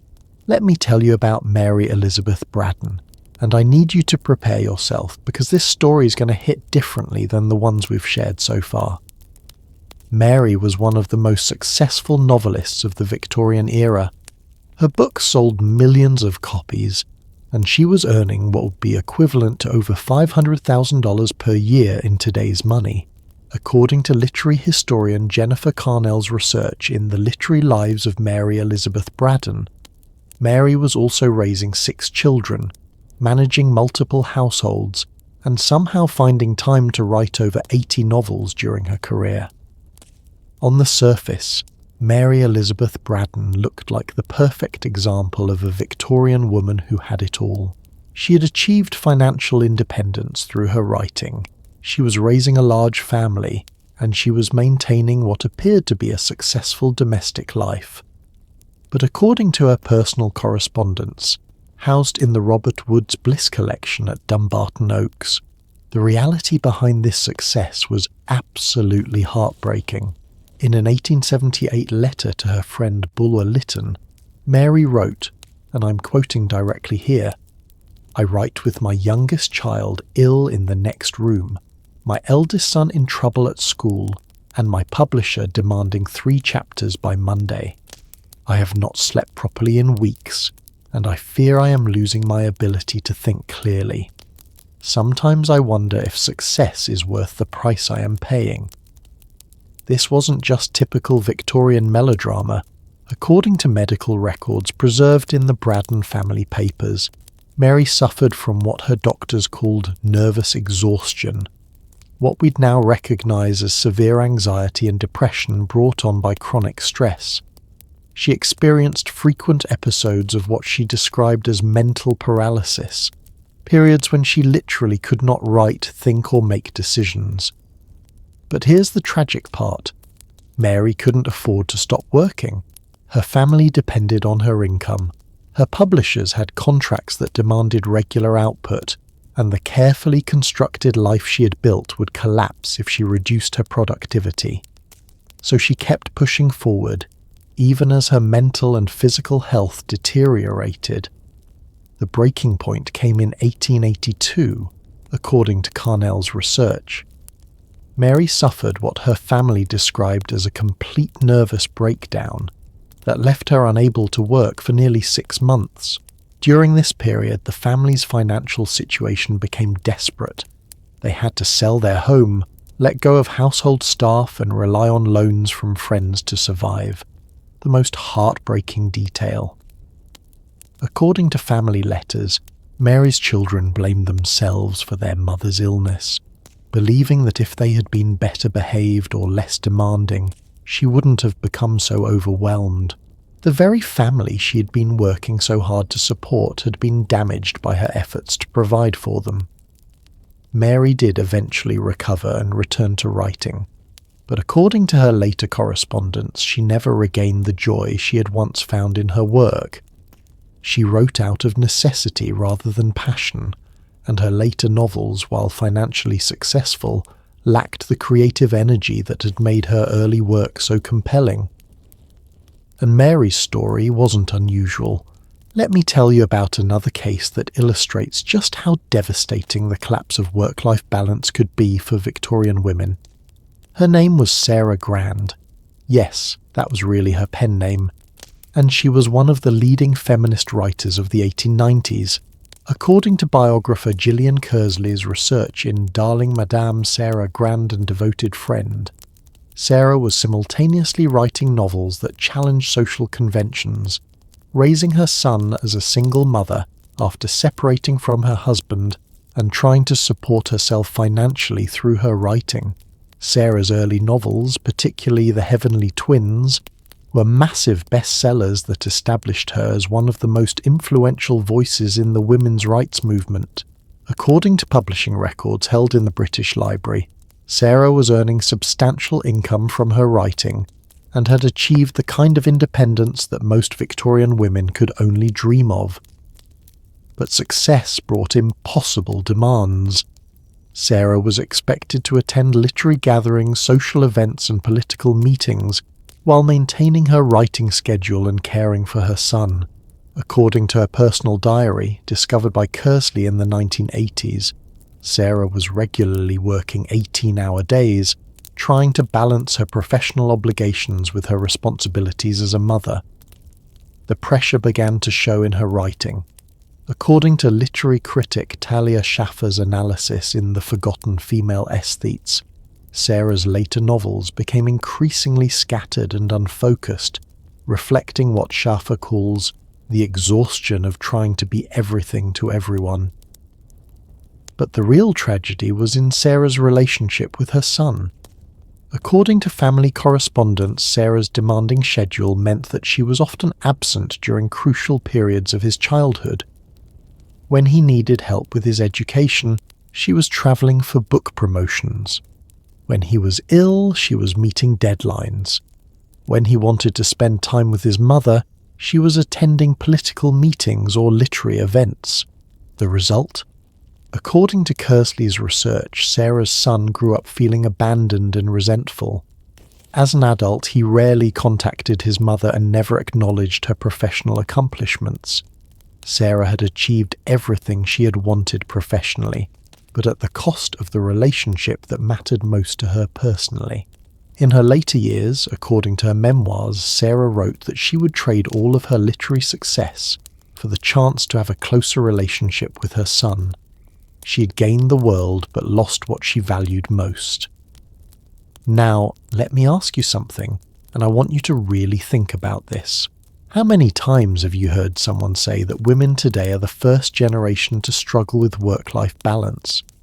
How often do we act like the challenge of having it all is somehow unique to our modern era? These Victorian stories show us that women have been facing impossible choices between professional success and personal fulfillment for much longer than we usually acknowledge. And the tragic truth is that the pressures these women faced were often even more intense than what we deal with today, because they had even fewer support systems and fewer options for managing their multiple responsibilities. Take the case of Millicent Fawcett, one of the most important leaders of the women's suffrage movement. According to historian Ray Strachey's analysis in The Cause: A Short History of the Women's Movement in Great Britain, Millicent was simultaneously leading a national political movement, raising her daughter, managing extensive correspondence with supporters across the country and trying to maintain her marriage to a husband who didn't always support her political activities. The demands were relentless. According to her personal papers, housed in the Women's Library at the London School of Economics, Millicent was regularly receiving over 50 letters per day, all requiring thoughtful responses. She was travelling constantly for speaking engagements and organisational meetings.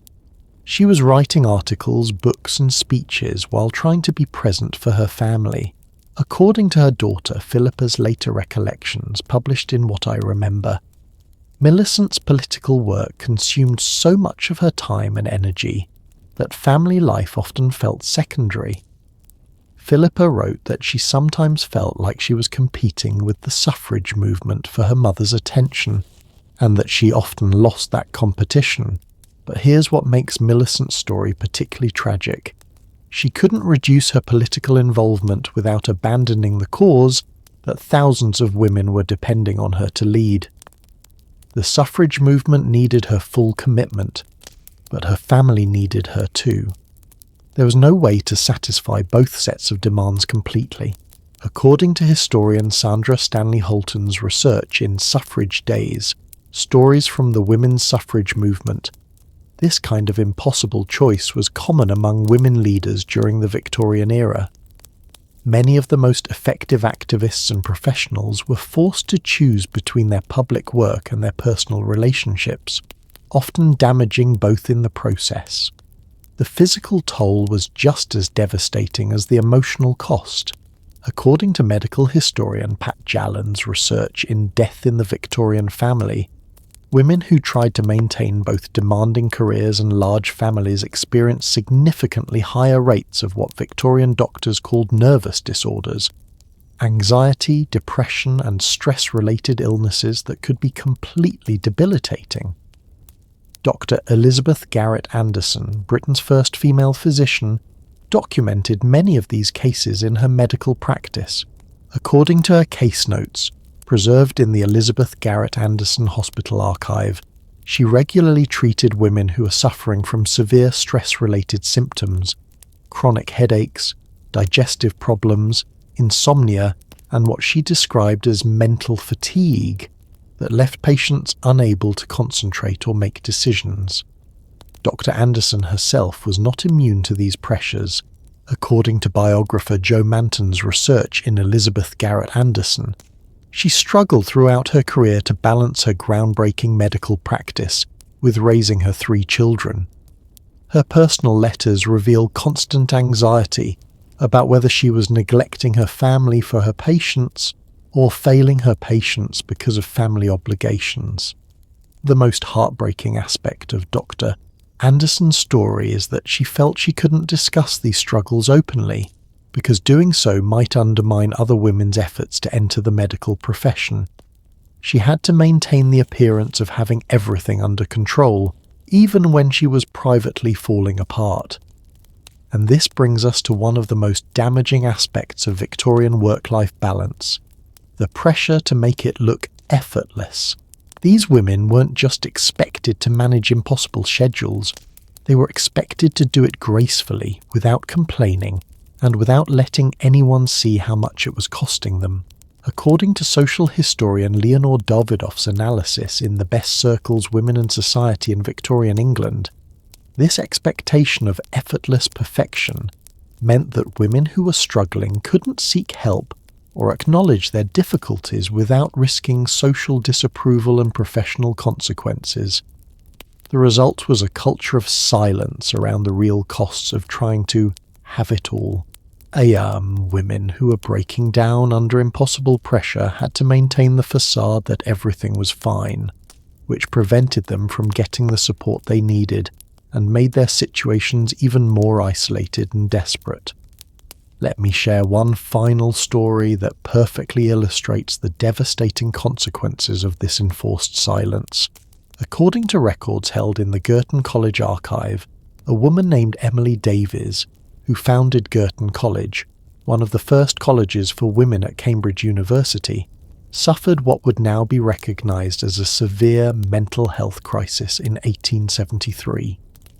Emily had been working 18-hour days for years, trying to establish the college, raise funds, recruit students, manage staff, and fight constant battles with university officials who opposed women's education. According to her correspondence, she was also caring for her elderly mother and managing complex family financial problems. But when Emily began experiencing symptoms of severe depression and anxiety, she couldn't seek help or reduce her workload without risking the future of the college.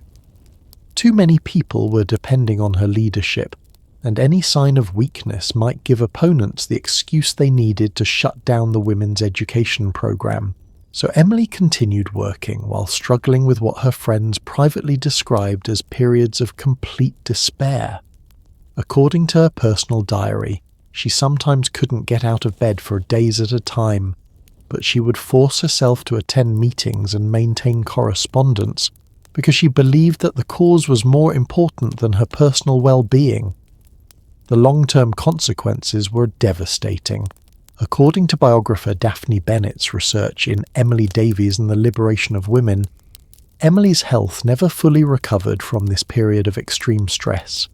She developed chronic health problems that limited her effectiveness for the rest of her life, and she struggled with depression and anxiety that affected her personal relationships and professional work. The tragedy is that Emily's sacrifice might not have been necessary.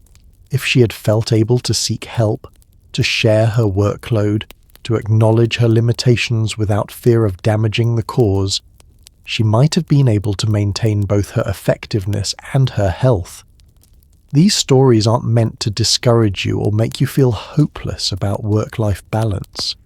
Instead, they're cautionary tales that remind us of the importance of recognizing our limits and building sustainable systems rather than trying to be superhuman. But here's what's truly remarkable about the Victorian era. Even as some women were being crushed by impossible demands, others were developing revolutionary approaches to success that prioritized sustainability and collaboration over individual heroism. These women figured out how to build empires without sacrificing their well-being, and their strategies are just as relevant today as they were 150 years ago. After hearing those heartbreaking stories of women who were crushed under impossible pressure, you might think that Victorian entrepreneurship was a recipe for disaster. But here's what's going to absolutely amaze you.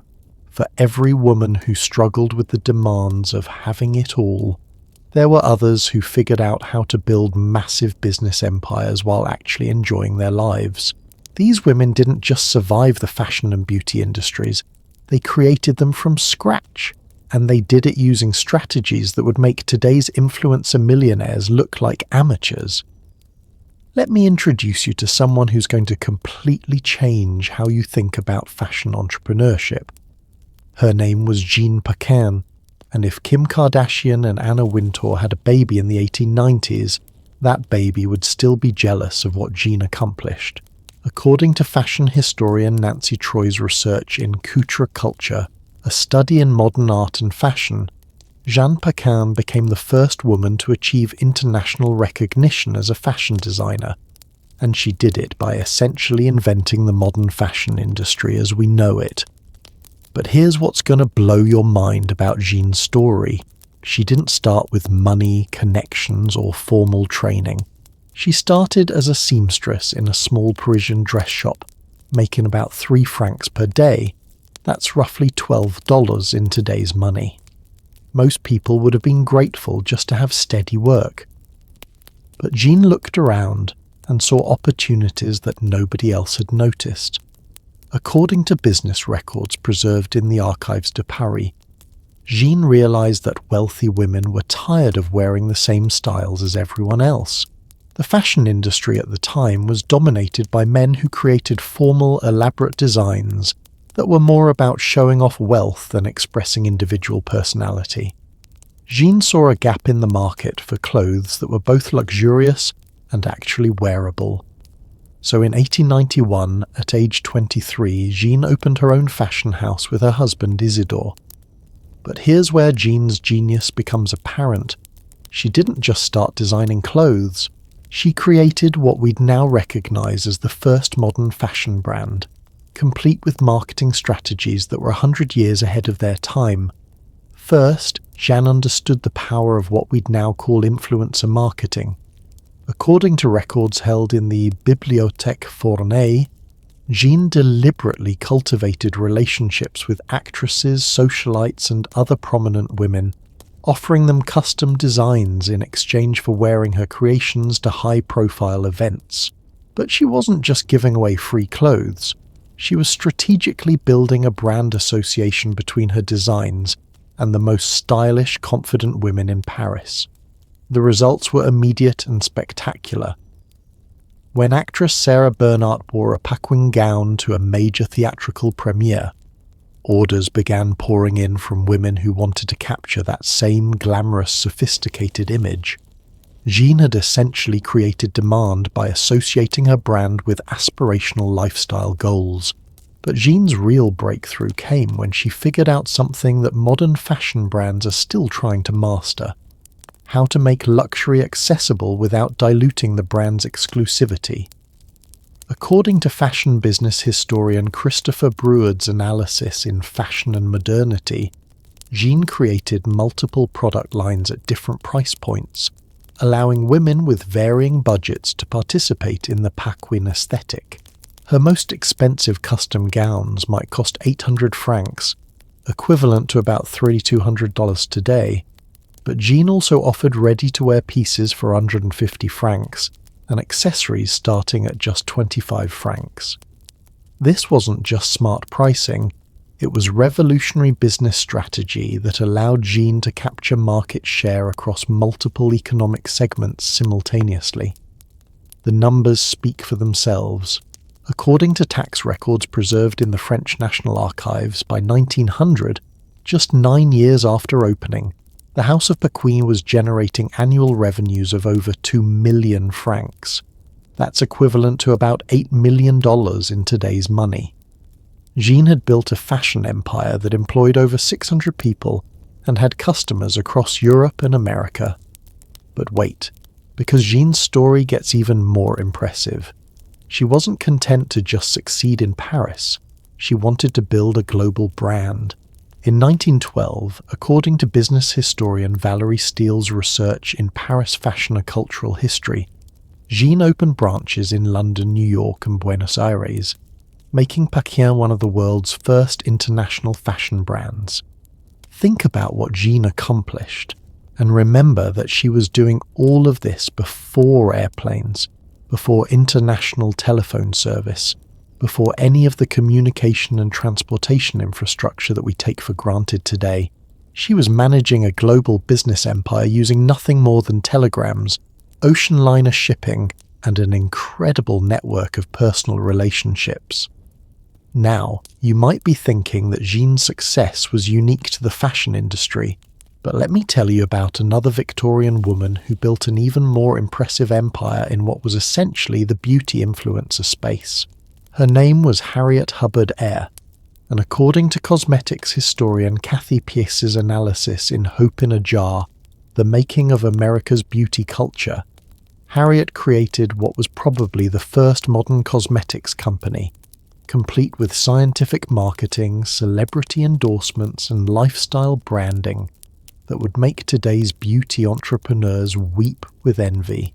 Harriet's story begins in 1886, when she was a 38-year-old single mother trying to support herself and her 2 daughters after a messy divorce. Most women in her situation would have been looking for any kind of steady work they could find, but Harriet had a different idea. She was going to create a beauty empire based on what she claimed were ancient Egyptian cosmetic formulas. Now, whether these formulas were actually ancient Egyptian, or whether Harriet just had a brilliant sense of marketing, the important thing is what she did next. According to business records held in the Smithsonian's National Museum of American History, Harriet didn't just start selling cosmetics. She created an entire brand mythology around the idea of timeless beauty and scientific sophistication. Harriet called her company Recamier Preparations, after the famous French beauty Madame Recamier, and she positioned her products as scientifically advanced cosmetics for sophisticated women. But here's what made Harriet's approach revolutionary. She understood that women weren't just buying cosmetics, they were buying transformation and confidence.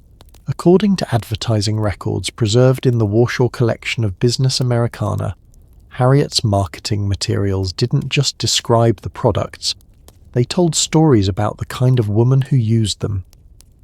A Harriet Hubbard Air customer wasn't just someone who wanted to look good, she was intelligent, independent, and confident enough to invest in herself.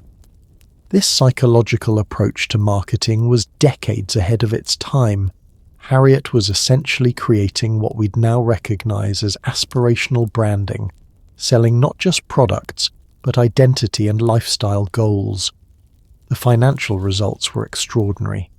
According to tax records, within 5 years of launching, Harriet's company was generating over $200,000 in annual revenue. That's equivalent to about $6 million today.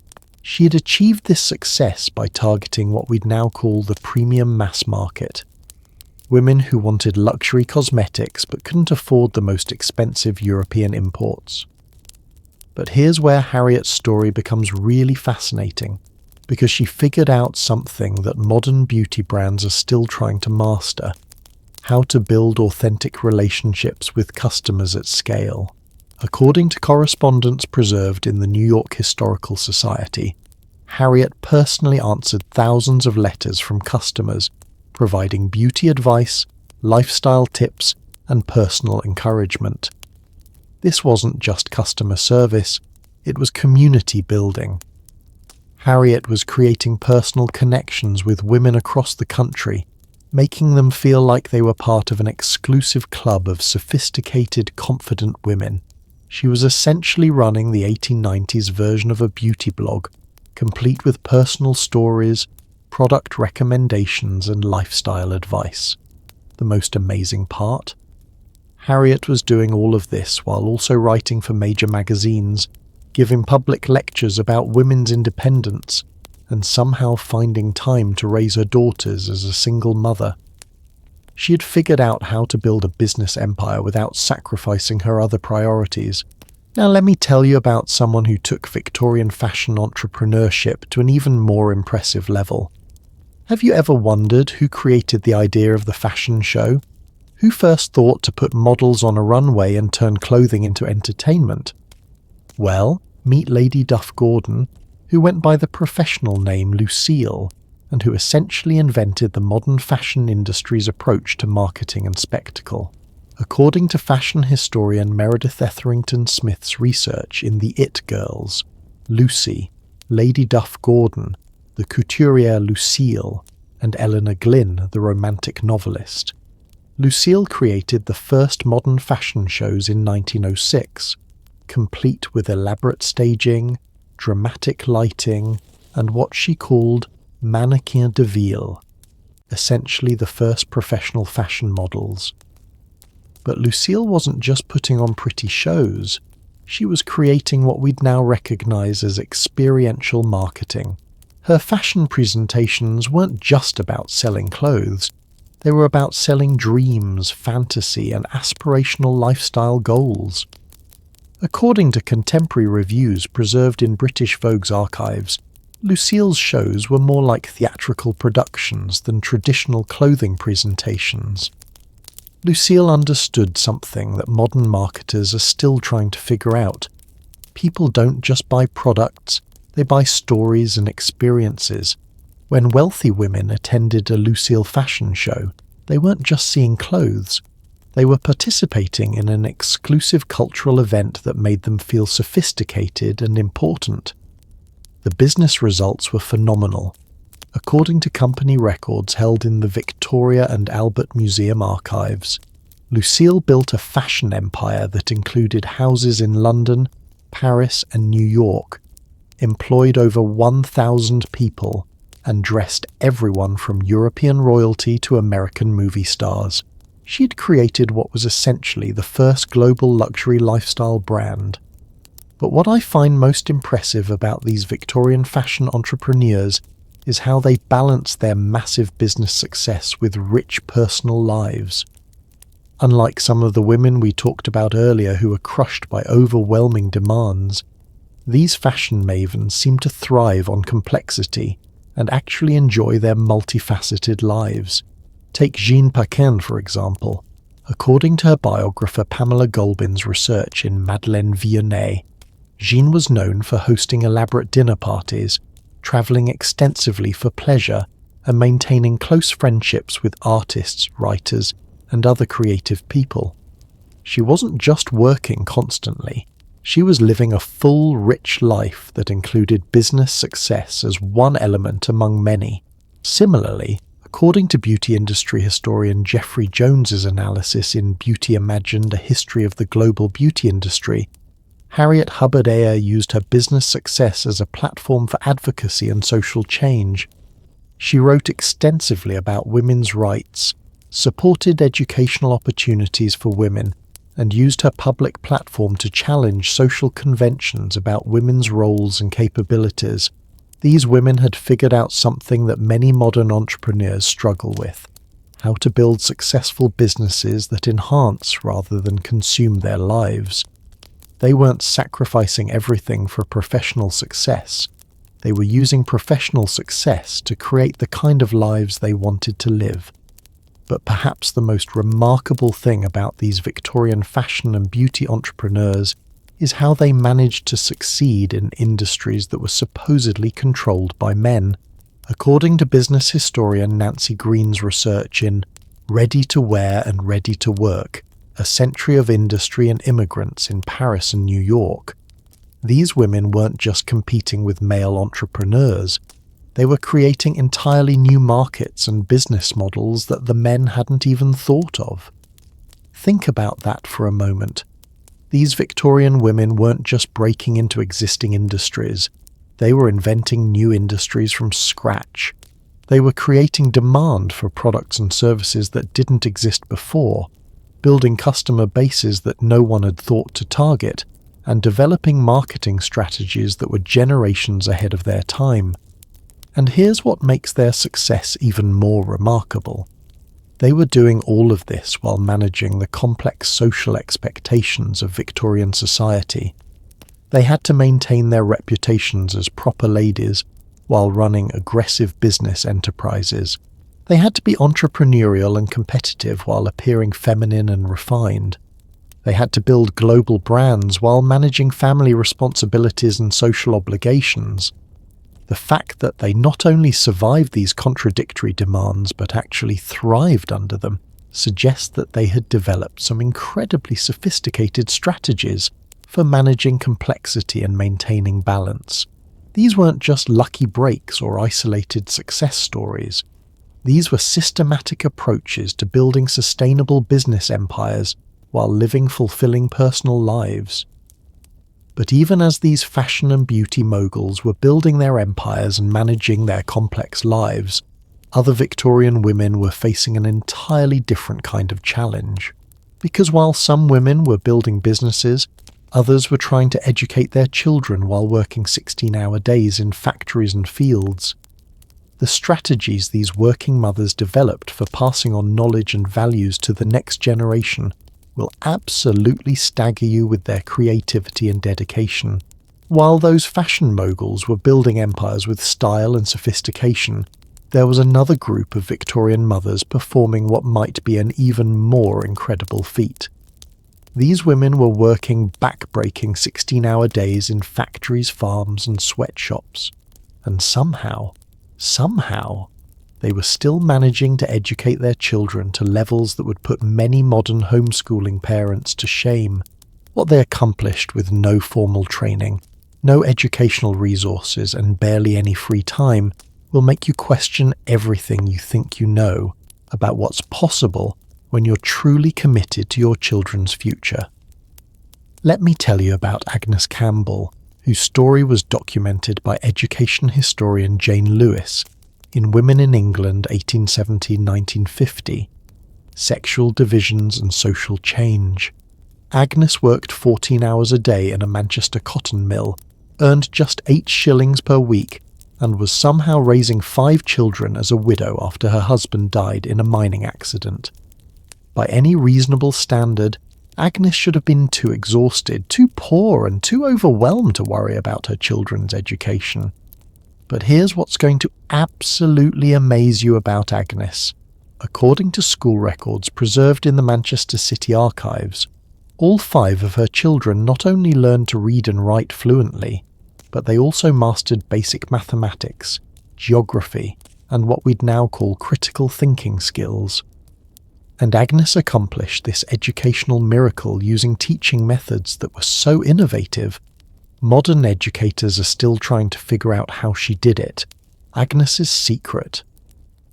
She had turned every moment of family life into a learning opportunity, but not in the overwhelming, pressure-filled way you might imagine. According to her daughter, Mary's later recollections, published in the Manchester Guardian in 1923, Agnes had created what we'd now recognise as integrated learning, education that happened naturally as part of daily life rather than as separate formal lessons. Here's how Agnes did it, and this is going to change how you think about education forever. While Agnes was preparing the evening meal after her 14-hour workday, she would have her children practice mathematics by calculating ingredient proportions, measuring quantities, and managing the household budget. But she wasn't just making them do arithmetic. She was teaching them practical life skills while reinforcing academic concepts. According to Mary Campbell's memoir, Agnes would say things like, "If we have 6pence for food today, and bread costs 3pence per loaf, how many loaves can we buy, and what will we have left for other things?" The children weren't just learning division. They were learning financial management, planning skills, and how to make smart decisions under pressure.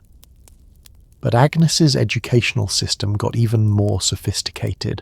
According to education researcher Gillian Sutherland's analysis in elementary education in the 19th century, Agnes had created what modern educators call cross-curricular learning, teaching multiple subjects simultaneously through integrated activities. When Agnes was mending clothes in the evening, she would have her children practice reading by taking turns, reading aloud from whatever books or newspapers they could find. But she wasn't just having them read randomly. Agnes would stop frequently to discuss what they were reading, ask them to explain difficult concepts in their own words, and connect the reading material to their own lives and experiences. The most brilliant part? Agnes was teaching her children critical thinking skills that many college students never develop. According to Mary's recollections, Agnes would ask questions like, "Why do you think the author wrote this?" And "How does this relate to what we see in our own neighbourhood?" And "What would you do differently if you were in this situation?" Agnes was essentially running a Socratic dialogue every evening while doing household chores.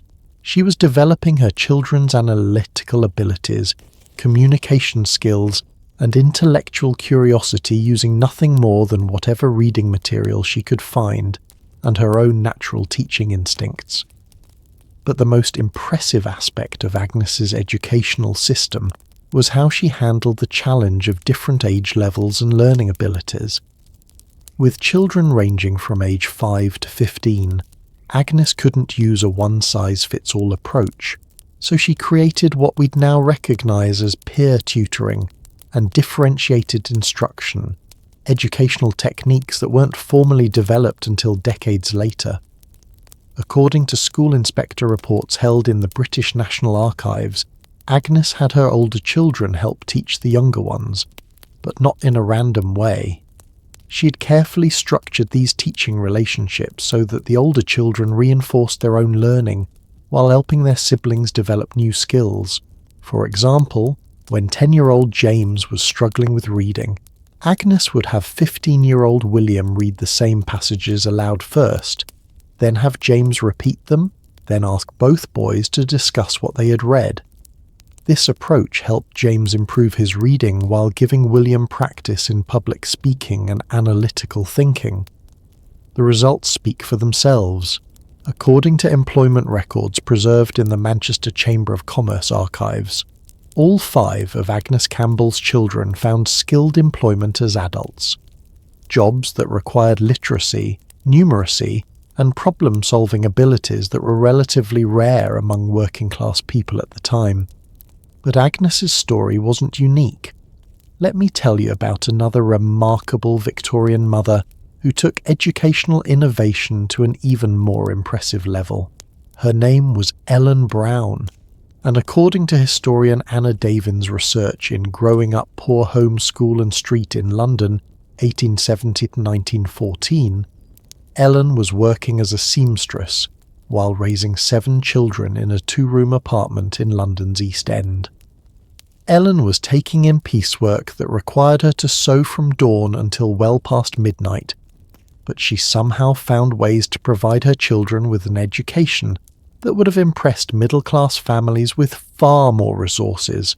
Ellen's innovation was what she called learning while working.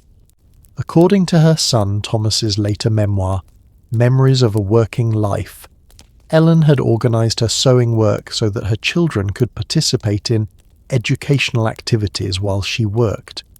Ellen would have her children take turns reading aloud while she sewed, but she had turned this into a sophisticated educational program. According to Thomas's recollections, Ellen had somehow acquired a collection of books that covered history, geography, science, and literature. She would assign different children to read different subjects, then have them teach each other what they had learned. But here's what makes Ellen's system absolutely brilliant. She had figured out how to make education collaborative and social, rather than individual and competitive. Her children weren't just learning subjects. They were learning how to research, organise information, present ideas clearly, and listen respectfully to others. According to employment records from the London School Board, Ellen's children all achieved what was considered advanced literacy for their social class. Several of them went on to become teachers, clerks, and skilled tradespeople, occupations that required educational qualifications that were supposedly impossible for working-class children to achieve. Now let me ask you something, and I want you to really think about this.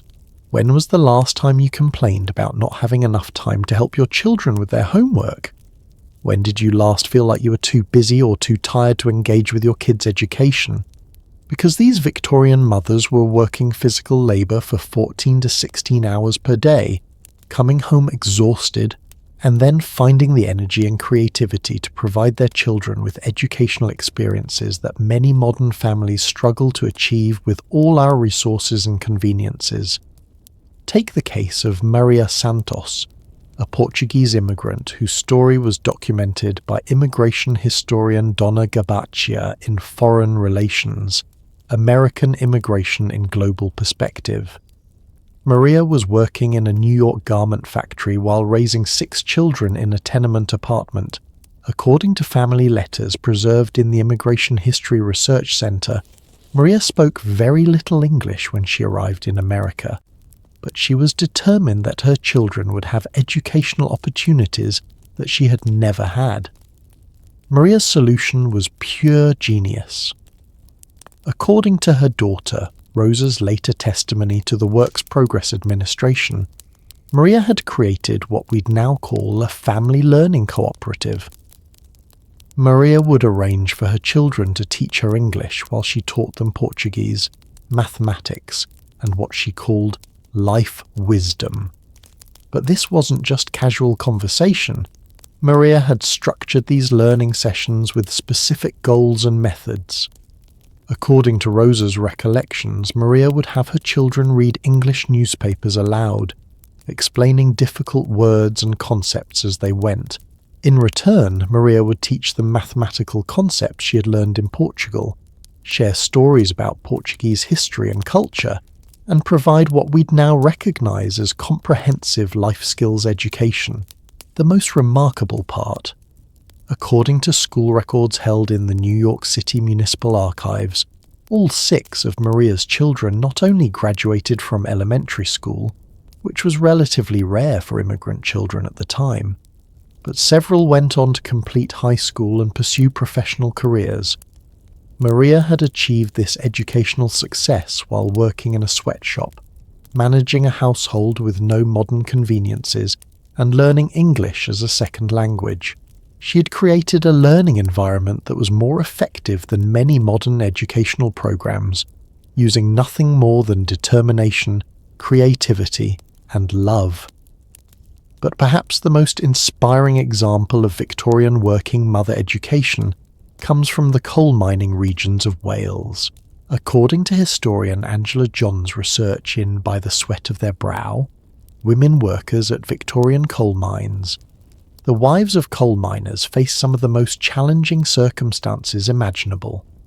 Extreme poverty, dangerous working conditions for their husbands, and communities with virtually no educational infrastructure. Yet these women created what might be the most sophisticated grassroots educational system in history.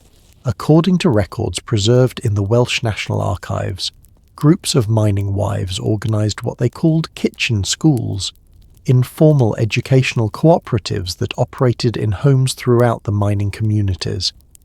Here's how these kitchen schools worked, and this is going to blow your mind with its brilliance. Each participating mother would specialise in teaching specific subjects based on her own knowledge and interests. Mrs. Davies might focus on reading and writing. Mrs. Jones would handle arithmetic and basic accounting. Mrs. Williams would teach geography and history, and Mrs. Thomas would cover what they called practical sciences, basic knowledge about health, nutrition, and household management. But these weren't just random tutoring sessions. According to education historian David Mitchell's analysis in The Rise of Popular Literacy in Victorian England, these kitchen schools had developed comprehensive curricula, standardised teaching methods, and regular assessments that rivaled formal educational institutions. The children would rotate between different homes throughout the week, receiving instruction from different mothers in different subjects. This system meant that each child was exposed to multiple teaching styles and areas of expertise, while each mother could focus on subjects she was passionate about rather than trying to teach everything.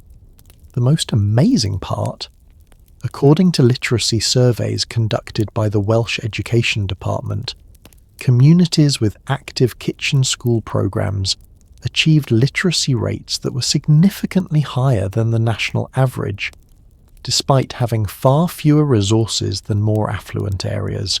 These mining wives had created an educational system that was more effective than many official schools, and they had done it while managing households, supporting husbands who worked in dangerous conditions, and dealing with the constant economic uncertainty of mining communities. But what really gets me about these stories is how these working mothers managed to maintain hope and optimism about their children's futures despite facing what should have been overwhelming challenges. According to oral history projects conducted by various universities, these women genuinely believed that education could transform their children's lives, and they were willing to sacrifice almost anything to make that belief a reality. Take the story of Catherine McBride, documented in historian Lynn Holland Lees's research, The Solidarities of Strangers, The English Poor Laws and the People, 1700–1948. Catherine was a widow with 4 children who worked as a charwoman, essentially a cleaning lady, in Manchester office buildings. She would start work at 4 a.m, cleaning offices before the business day began, then return home to care for her children and manage her household. But according to family records discovered by genealogist Patricia O'Brien, Catherine had made education her absolute priority. She would use her earnings to buy books, paper and pencils for her children, rather than spending money on better food or clothing for herself. She would wake up at 3 a.m. to have time to help her children with their studies before leaving for work. the most heartbreaking and inspiring detail? According to Catherine's personal diary, discovered in the 1980s, she would often go to bed hungry so that her children could have enough food to concentrate on their studies. She viewed her own comfort as less important than her children's educational opportunities. The results justified Catherine's sacrifices. According to employment records, 3 of her 4 children achieved skilled positions that required advanced literacy and numeracy. 1 daughter became a teacher, 1 son became a clerk in a law office, and another son became a bookkeeper for a manufacturing company. Catherine had literally lifted her family out of poverty through her commitment to education. These stories aren't just heartwarming anecdotes about individual determination. They represent a systematic approach to education that achieved remarkable results under impossible circumstances. These Victorian working mothers had developed teaching methods, learning strategies, and educational philosophies that were generations ahead of their time. But here's what I find most remarkable about these educational achievements. These women weren't just teaching academic subjects. They were also passing on values, work ethic, and life skills that prepared their children not just for better jobs, but for more fulfilling and successful lives overall. According to social mobility researcher Michael Anderson's analysis in Family Structure in 19th century Lancashire, children from families with strong informal education programs were significantly more likely to achieve upward social mobility, even when controlling for other factors like family income and geographic location. These mothers weren't just helping their children learn to read and write, they were developing critical thinking skills, problem-solving abilities, and personal confidence that served their children throughout their lives. They were proving that the most important educational resource isn't money or fancy facilities. It's committed adults who believe in children's potential and are willing to work creatively to help them achieve it. And while these working mothers were performing educational miracles in their homes and communities, something even more extraordinary was happening among the women who had achieved greater success and visibility. These accomplished Victorian women were beginning to discover something that would completely change how we think about professional networking and personal branding. They were learning how to build influence and shape public opinion in ways that look surprisingly similar to today's influencer economy. Those educational innovations were just the beginning of something even more extraordinary, because as Victorian women were mastering the art of teaching and community building, the most forward-thinking among them were discovering something that would revolutionize how influence and authority actually work. They were learning how to build what we'd now recognize as personal brands, create devoted followings, and monetize their expertise in ways that make today's Instagram influencers look like beginners. And here's the mind-blowing part. They were doing it 150 years before social media existed, using nothing but their intelligence, creativity, and an intuitive understanding of human psychology that was centuries ahead of its time. Let me introduce you to someone who basically invented lifestyle influencing before anyone knew what that meant. Her name was Mrs. Isabella Beeton. Yes, we've mentioned her cookbook empire before, but what I didn't tell you is how she built her personal brand. According to media historian Catherine Hughes's research in The Short Life and Long Times of Mrs. Beeton, Isabella wasn't just writing recipes and household tips. She was creating what we'd now recognize as aspirational lifestyle content that made her followers feel like they could transform their entire lives by following her advice. But here's what's going to blow your mind about Isabella's approach. She understood something that modern influencers are still trying to figure out. Authenticity sells better than perfection. According to her published correspondence held in the British Library, Isabella deliberately shared her failures and struggles alongside her successes, creating a sense of relatability that made her readers feel like she was a trusted friend rather than a distant expert.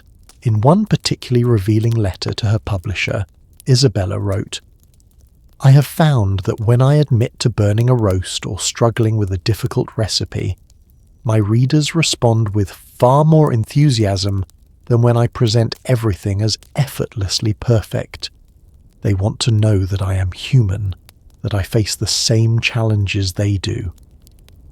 This was revolutionary thinking for the Victorian era, when most published advice came from experts who positioned themselves as infallible authorities. Isabella had discovered what modern marketers call vulnerability marketing, the practice of building trust by showing imperfection rather than hiding it. The results speak for themselves. According to publishing records from Ward, Lock & Consum, Isabella's monthly magazine columns generated more reader mail than any other content they published.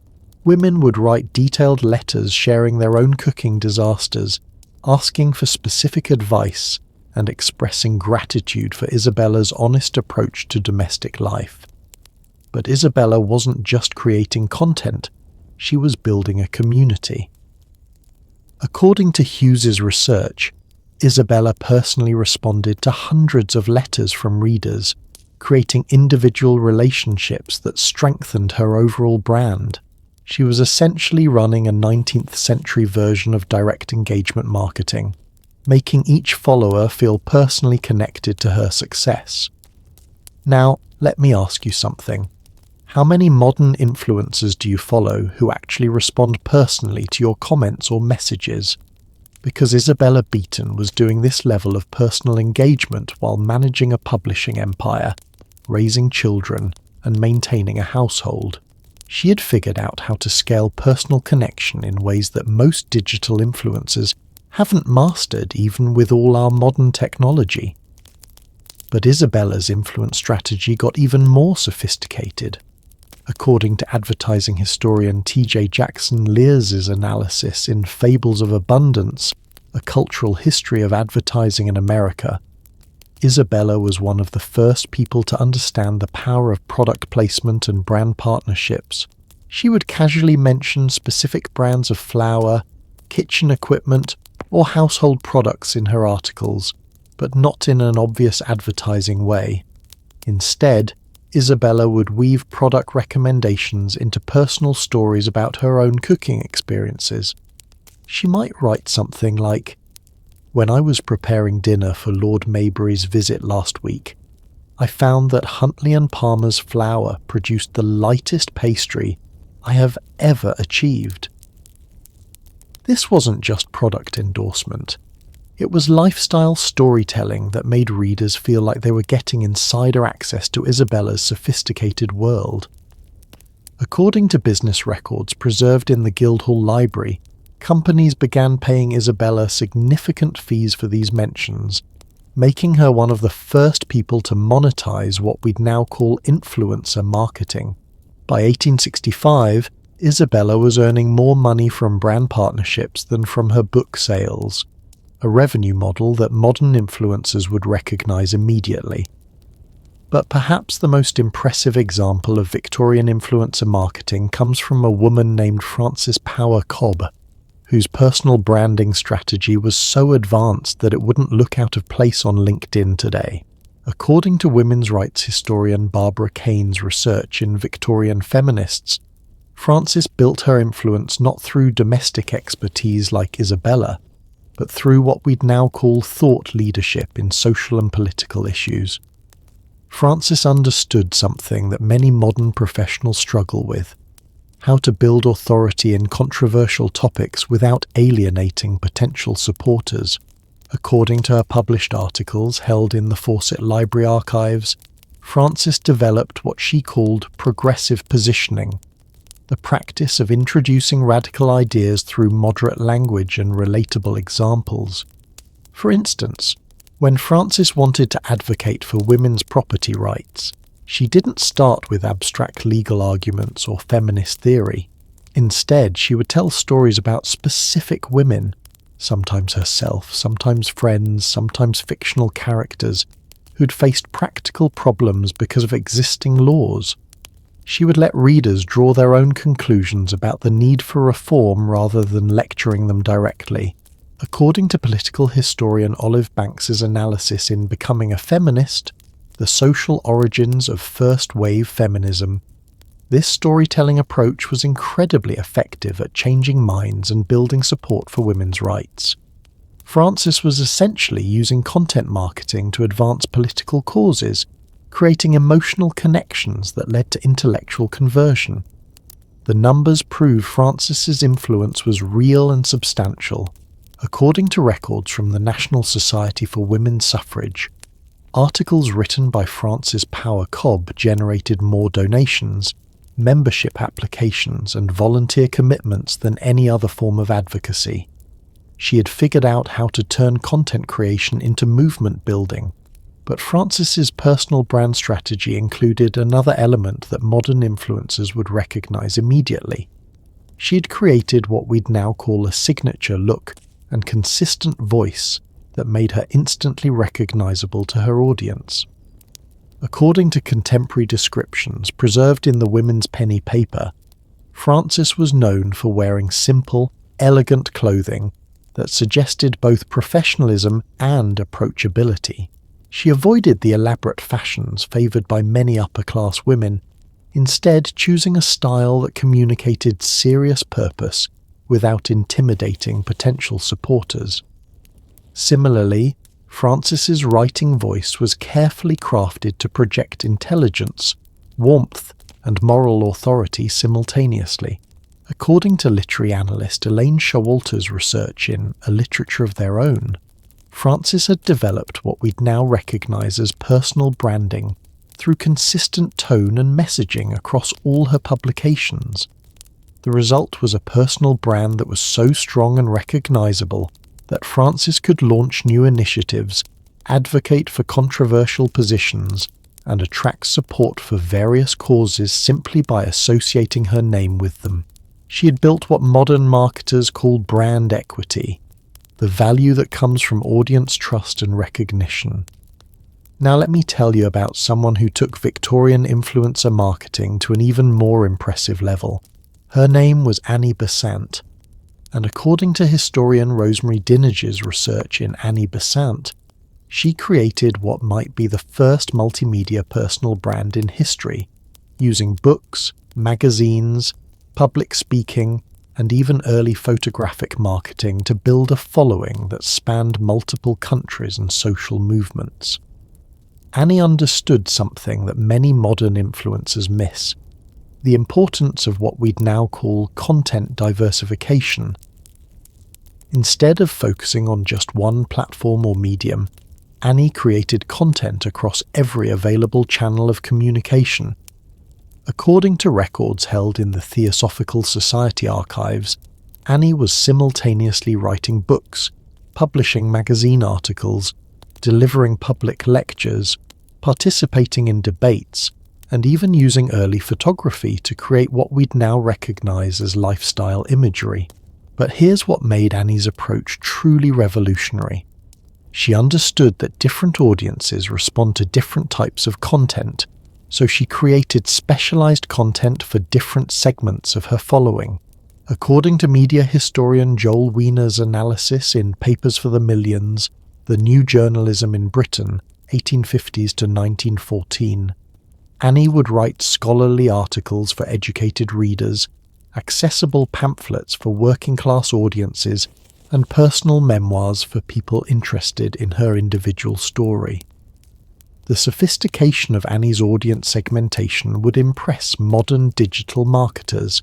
She had essentially created multiple content streams that allowed her to build influence across different social classes, political groups, and geographic regions simultaneously.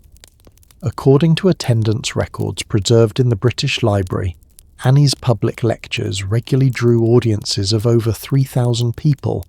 And remember, this was before amplification technology, so everyone had to be able to hear her natural speaking voice.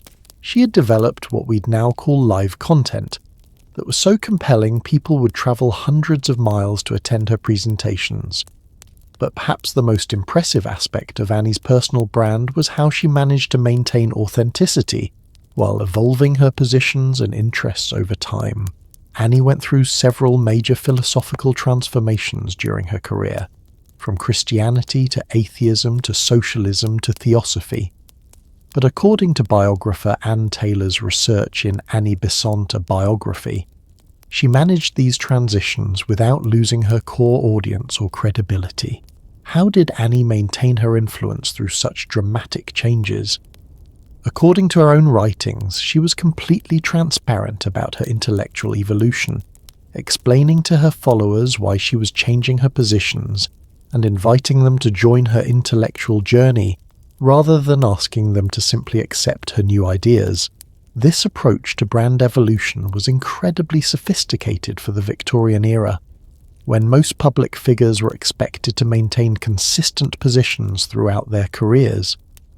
Annie had figured out how to turn intellectual growth into content, making her changes of mind into compelling narratives that actually strengthened rather than weakened her relationship with her audience. The financial results of Annie's personal branding strategy were extraordinary. According to tax records held in the National Archives, Annie was earning over $2,000 per year by the 1890s. That's equivalent to about $260,000 in today's money.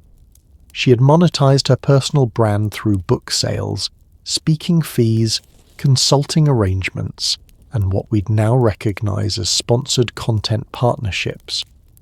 But what I find most remarkable about these Victorian influencers is how they used their personal brands to create social change rather than just personal wealth. Unlike many modern influencers who focus primarily on lifestyle aspirations or commercial products, these women were using influence marketing techniques to advance causes they believed in. Take the example of Josephine Butler, whose personal branding strategy was documented by historian Judith Wolkowitz in Prostitution and Victorian Society.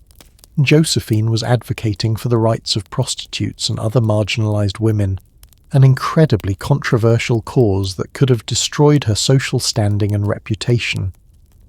But Josephine understood that she needed to build her personal credibility before she could effectively advocate for unpopular positions.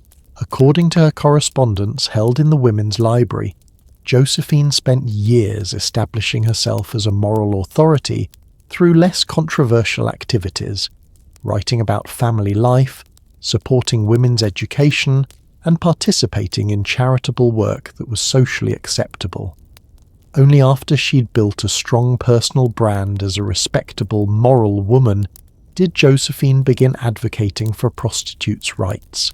And even then, she was careful to frame her advocacy in terms of moral reform and Christian compassion, rather than challenging fundamental social assumptions.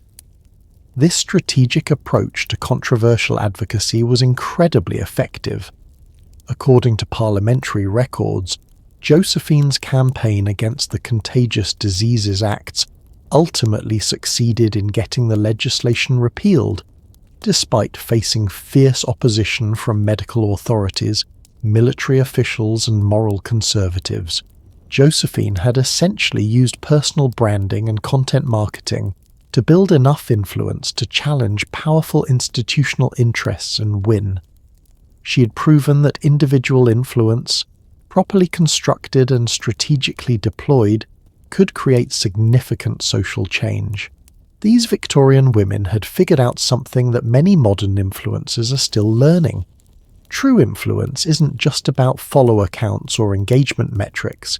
It's about the ability to change minds, inspire action, and create lasting impact. They were using influence marketing not just to build personal wealth or fame, but to transform society in ways that benefited others. And while these remarkable women were building their brands and changing the world through the power of influence and content creation, something even more surprising was happening in their personal lives. Because in some Victorian households, traditional gender roles were being turned completely upside down, with husbands staying home to manage domestic responsibilities while their wives pursued careers and public influence. These role reversals were so shocking to Victorian sensibilities that they were usually kept secret. but the stories that have survived will completely change how you think about gender roles and family dynamics. Speaking of revolutionary changes in gender roles, what I'm about to tell you is going to completely shatter every assumption you've ever had about Victorian families. Hidden behind the proper facades of respectable Victorian homes, something absolutely scandalous was happening that would have made their neighbours faint if they'd known the truth. In some households, traditional gender roles weren't just being questioned, they were being turned completely upside down, with husbands staying home to manage domestic responsibilities while their wives went out to earn money and build careers. And the most shocking part? These arrangements often worked better than traditional marriages, creating happier families and more successful outcomes for everyone involved. Now, before you start thinking this sounds too progressive to be true, let me introduce you to one of the most fascinating couples in Victorian history. Their names were Frances and Frank Willard, and according to historian Ruth Bourdain's meticulously researched biography, Frances Willard, a Biography, their marriage defied every social convention of the 1870s in ways that would make modern couples look traditional by comparison. Frances Willard, as we mentioned earlier, was the president of the Women's Christian Temperance Union and one of the most powerful women in America. But here's what most people don't know about her success. It was only possible because her husband Frank had essentially become what we'd now call a stay-at-home dad, managing their household and supporting her career in ways that were absolutely revolutionary for the time. According to family correspondence preserved in the Frances Willard Memorial Library, Frank Willard took over virtually all domestic responsibilities when Frances's career began demanding extensive travel and long working hours. Frank managed their finances, maintained their home, coordinated with household staff, and even handled much of Frances's personal correspondence and scheduling. But here's what makes their arrangement truly extraordinary. Frank wasn't just grudgingly accepting these responsibilities. According to his personal letters, Frank genuinely believed that Frances's work was more important and more lucrative than anything he could accomplish in traditional male employment. Frank wrote to his brother in 1882, "Frances earns more in a month than I could make in a year, and her work is changing the world. Why would I insist on pursuing my own inferior career when I could help her achieve something magnificent?" This wasn't just financial pragmatism. Frank had made a conscious decision to prioritize their family's overall success over traditional gender expectations, and the results speak for themselves. According to organizational records held in the Women's Christian Temperance Union archives, Frances achieved far more during her marriage than she had as a single woman, largely because Frank's domestic support freed her to focus entirely on her professional responsibilities. But the Willards weren't the only Victorian couple experimenting with role reversal. Let me tell you about an even more shocking example that will make you question everything you think you know about Victorian masculinity. His name was John Stuart Mill, one of the most influential philosophers of the 19th century, and according to biographer Nicholas Capaldi's research in John Stuart Mill, a Biography, Mill's marriage to Harriet Taylor involved a complete reversal of traditional gender roles that scandalized London society for decades. Now here's where this story gets really interesting. Harriet Taylor was already married to another man when she and Mill began their intellectual partnership, but their arrangement was so unconventional that it defied every social category of the time. According to correspondence preserved in the British Library, Harriet's first husband, John Taylor, had essentially agreed to what we'd now call an open marriage, allowing Harriet to pursue her intellectual and emotional relationship with Mill, while he remained the nominal head of household. But when John Taylor died and Harriet was free to marry Mill, they created a domestic arrangement that was even more revolutionary. According to Mill's autobiography, published posthumously in 1873, Harriet became the primary intellectual force in their partnership, while Mill took on what he described as supportive and administrative roles. This wasn't just a philosophical partnership. Mill and Harriet had created a marriage where the traditional roles were completely reversed. Harriet developed the ideas and arguments that would make Mill famous, while Mill handled the practical details of writing, publishing, and public presentation. According to their joint correspondence, Mill explicitly credited Harriet as the true author of many of his most influential works, including The Subjection of Women and major portions of On Liberty. But here's the most shocking part. Mill didn't just acknowledge Harriet's intellectual contributions privately. According to publishers' records held in the London School of Economics archives, Mill insisted on publicly crediting Harriet as co-author on several publications, despite knowing that this would damage his own reputation and reduce sales. Think about what Mill was doing here. He was sacrificing his own professional advancement to ensure that his wife received proper recognition for her intellectual work. In Victorian society, where men's careers and reputations were considered paramount, this was absolutely revolutionary behaviour. The social consequences were immediate and severe. According to contemporary newspaper accounts preserved in the British Newspaper Archive, Mill was widely mocked by London society for being dominated by his wife. Critics accused him of being weak, unmanly, and unfit for public life. Several professional opportunities were withdrawn when potential employers decided that Mill's domestic arrangements made him unsuitable for important positions. But here's what's amazing about Mill's response to this criticism. He didn't care. According to his personal letters, Mill believed that his partnership with Harriet was producing better intellectual work than either of them could have achieved alone, and he was willing to accept social disapproval in exchange for intellectual and personal fulfillment. And the results proved Mill right.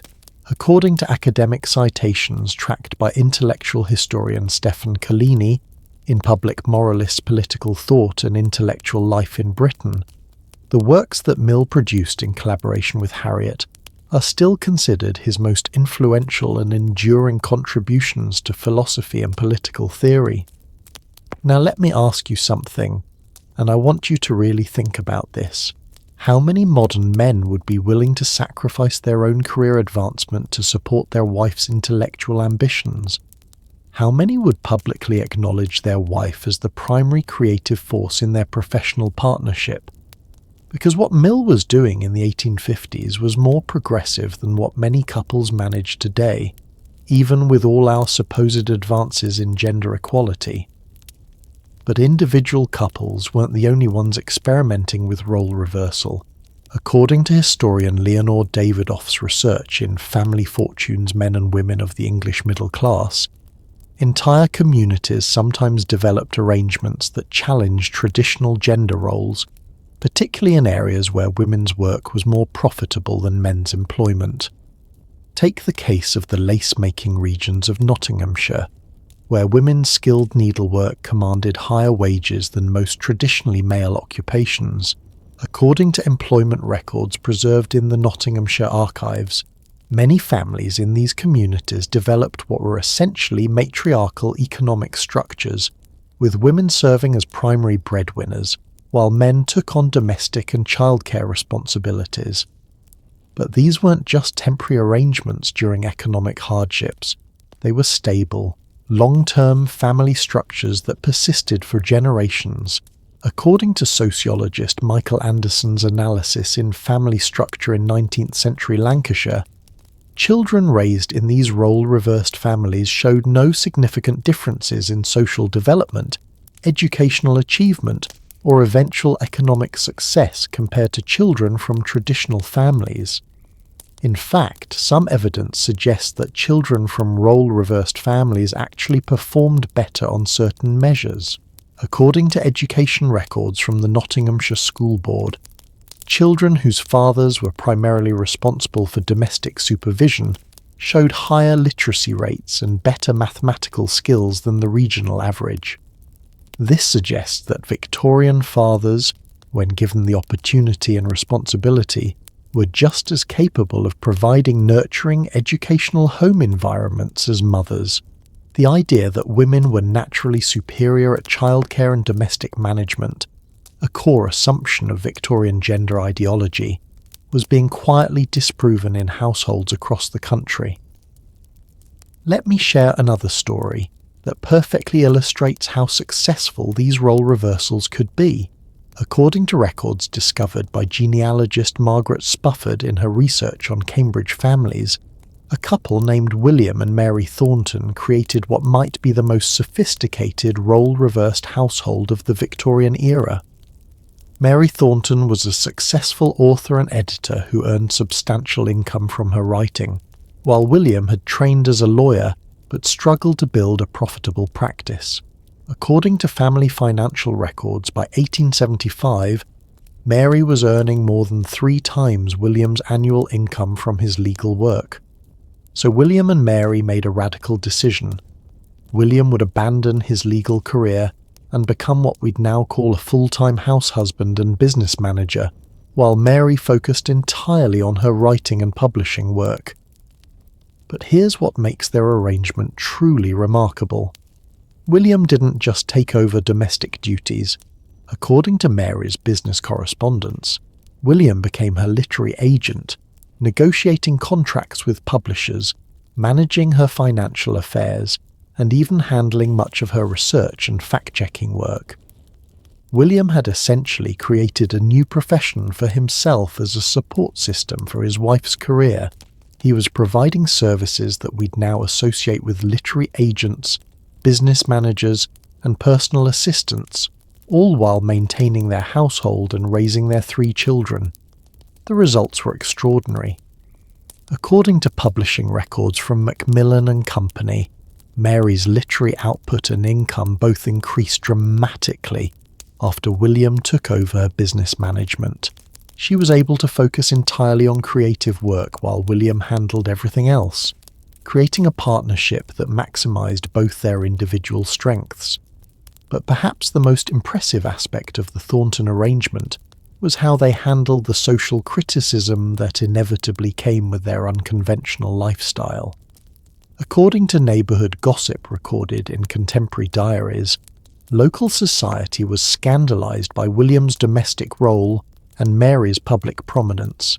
Instead of hiding their arrangement or apologising for it, William and Mary decided to be completely open about their choices.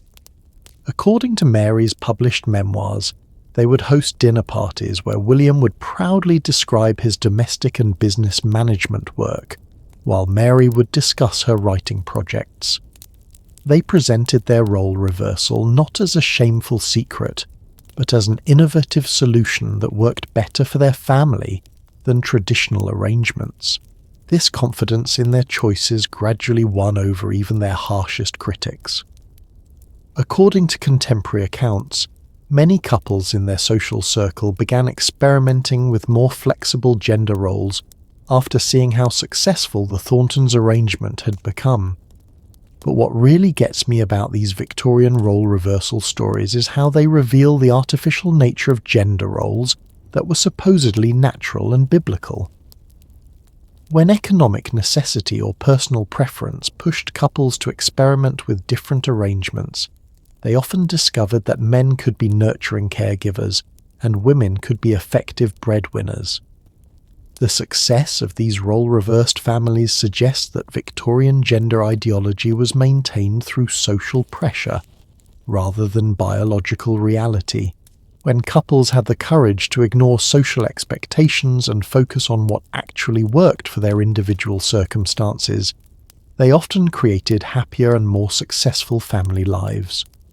According to divorce records analysed by historian A. James Hamerton in Cruelty and Companionship, Conflict in 19th Century Married Life, role-reversed couples had significantly lower divorce rates than traditionally arranged marriages. This suggests that partnerships based on individual strengths and preferences rather than rigid gender roles were more stable and satisfying for everyone involved. But these successful examples were balanced by tragic cases where social pressure proved too powerful to overcome. According to psychiatric case studies preserved in the Bethlehem Royal Hospital archives, several men who attempted to take on domestic roles suffered what Victorian doctors called nervous breakdowns.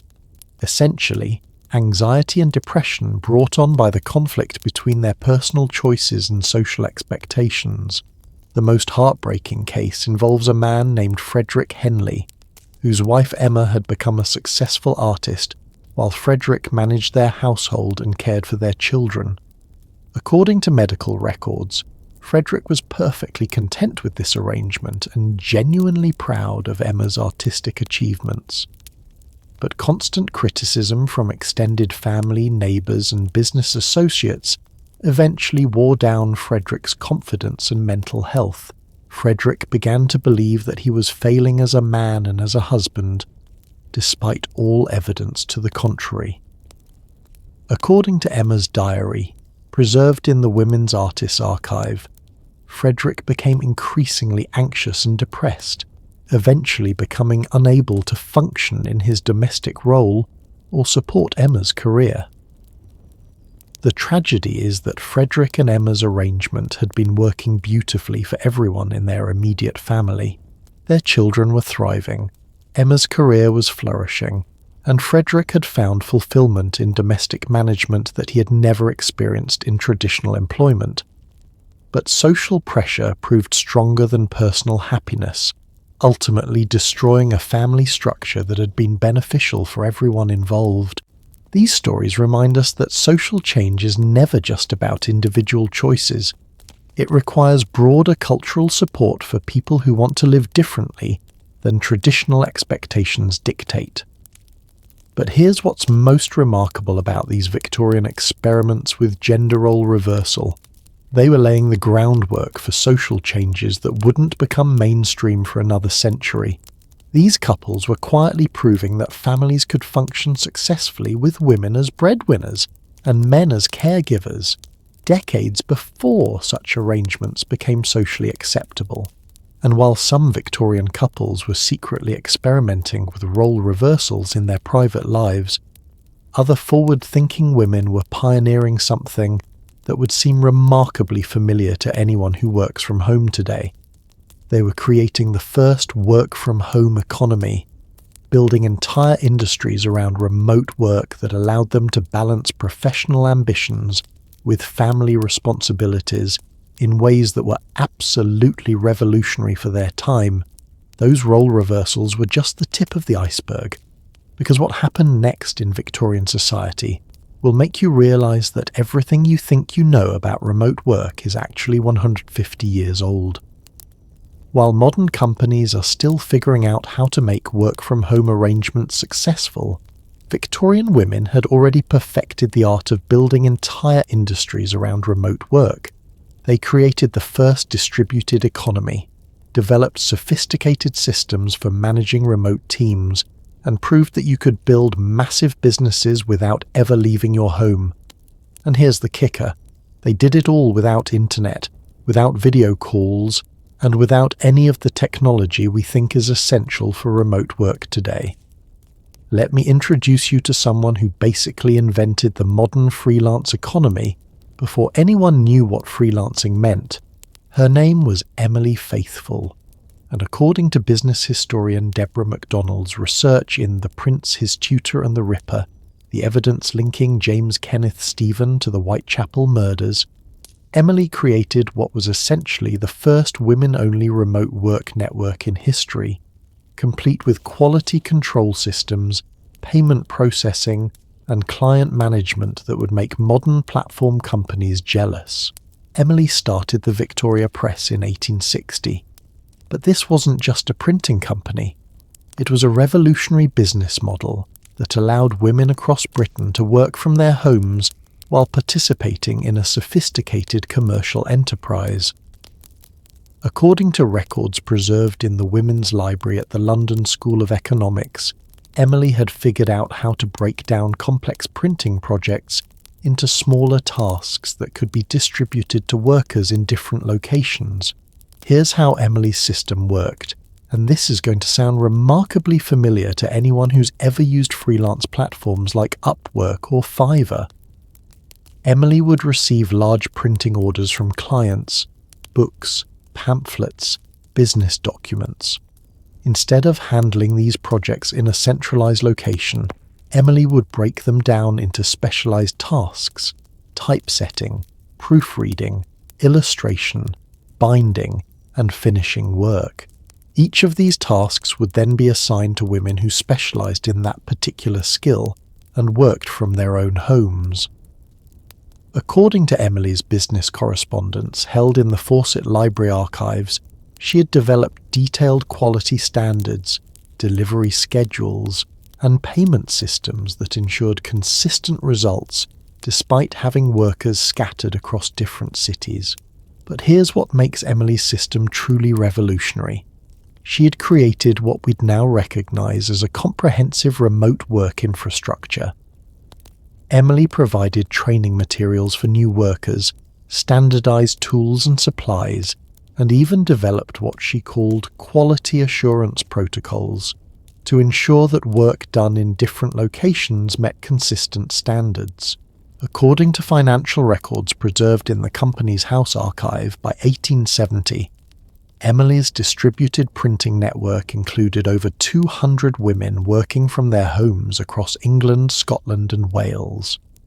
These women were earning steady income while maintaining their domestic responsibilities, essentially achieving the work-life balance that modern remote workers are still trying to perfect. The most impressive part: Emily's remote workers were often more productive and produced higher quality work than traditional printing shops that use centralized production. According to client testimonials preserved in the British Library, Emily's distributed system allowed for faster turnaround times, lower costs, and more personalized service than her competitors could offer. Think about what Emily accomplished here. She'd created a business model that was more efficient, more flexible, and more profitable than traditional approaches, all while providing economic opportunities for women who otherwise would have been excluded from professional work. She was essentially running a 19th century version of a modern platform economy. But Emily Faithfull wasn't the only Victorian entrepreneur who figured out how to make remote work successful. Let me tell you about another woman who took the concept even further, creating what might be the first truly global remote work operation in history. Her name was Marie Corelli, and according to literary historian Annette Federico's research in Idol of Suburbia, Marie Corelli and Late Victorian Literary Culture, Marie built a publishing empire that employed writers, editors, researchers, and translators working from their homes across Europe and America, all coordinated through an incredibly sophisticated correspondence system. Marie had started as a novelist, but she quickly realized that there was a massive opportunity in what we'd now call content creation and distribution. According to publishing records held in the Bodleian Library, Marie began commissioning other writers to create novels, short stories, and articles that would be published under her brand name or in publications she controlled. But here's where Marie's system becomes truly remarkable. She'd created what we'd now recognize as a content creation network that operated entirely through remote work. Marie would develop story concepts and detailed outlines, then distribute these to writers across different countries who would develop them into complete manuscripts. According to correspondence preserved in the Marie Corelli Society archives, Marie had writers working for her in London, Paris, New York, and even Sydney, Australia. She was coordinating this international network using nothing more than postal service and telegraph communications, creating a global content production system that wouldn't look out of place in today's digital economy. The logistics alone were staggering. According to her business ledgers, Marie was managing over 50 active projects simultaneously, tracking deadlines for writers in different time zones, coordinating editorial feedback across multiple languages, and somehow ensuring that all of this remote work met her quality standards and brand requirements. But Marie's remote work innovation went beyond just content creation. According to business historian Simon Elliott's analysis in Some Patterns and Trends in British Publishing, 1800-1919, Marie had also created remote distribution networks that allowed her to reach markets that traditional publishers couldn't access effectively. Marie contracted with women across Britain and Ireland to serve as local sales representatives, selling her books and publications directly to customers in their communities. These women worked from their homes, maintained their own inventory, and earned commission on sales, essentially creating the first network marketing system for literary products. The results speak for themselves. According to tax records preserved in the National Archives, Marie Corelli's distributed publishing empire was generating annual revenues of over $10,000 by 1890. That's equivalent to about $1.3 million in today's money. She had built this international business using remote work principles that most modern companies are still trying to master. Now, let me ask you something. How many remote work arrangements have you seen that actually improved productivity and quality, rather than just maintaining the same levels? Because these Victorian women weren't just making remote work function, they were proving that distributed systems could outperform centralized operations. Take the case of the needlework industry, where Victorian women created what might be the most sophisticated remote manufacturing network in history. According to textile historian Beverly Lemire's research in The Business of Everyday Life, Gender, Practice and Social Politics in England, c. 1600-1900, groups of women had organized themselves into what were essentially distributed manufacturing cooperatives that could produce complex garments and textiles entirely through home-based work. Here's how these networks operated, and this is going to amaze you with its sophistication. A single dress or elaborate garment would be broken down into dozens of specialized components: bodices, sleeves, skirts, trim, buttons, embroidery, and finishing details. Each component would be assigned to women who specialized in that particular technique and worked from their own homes. But the coordination required for this system was incredibly complex. According to Guild records preserved in the Guildhall Library, these networks had developed detailed specification systems, quality control protocols, and delivery schedules that ensured all components would fit together perfectly, despite being created by different workers in different locations. The most remarkable part? These distributed manufacturing networks could produce garments that were higher quality and more affordable than anything created through centralized production. According to price comparisons documented by economic historian Maxine Berg in Luxury and Pleasure in 18th Century Britain, garments produced through home-based networks cost 30–40% less than comparable items from traditional workshops, while often showing superior craftsmanship and attention to detail. Why were these remote work arrangements so successful? According to labour historian Katrina Honeyman's analysis in Women, Gender and Industrialisation in England, 1700–1870, the answer lies in something that modern remote work advocates are just beginning to understand. When people can work in their own environments, on their own schedules, they often perform better than when they're constrained by centralized office structures. The Victorian women working from home could integrate their professional work with their family responsibilities, creating schedules that maximized both productivity and personal satisfaction. They could work during their peak energy hours, take breaks when they needed them, and create working conditions that suited their individual preferences and needs. But perhaps the most impressive example of Victorian remote work comes from the emerging field of what we'd now call information services. Women across Britain were creating businesses that provided research, correspondence, and administrative support to clients they never met in person, using postal and telegraph systems to coordinate complex professional relationships. Let me tell you about Margaret Harkness, whose remote work innovations were documented by historian Deborah Epstein-Nord in Walking the Victorian Streets, Women, Representation, and the City.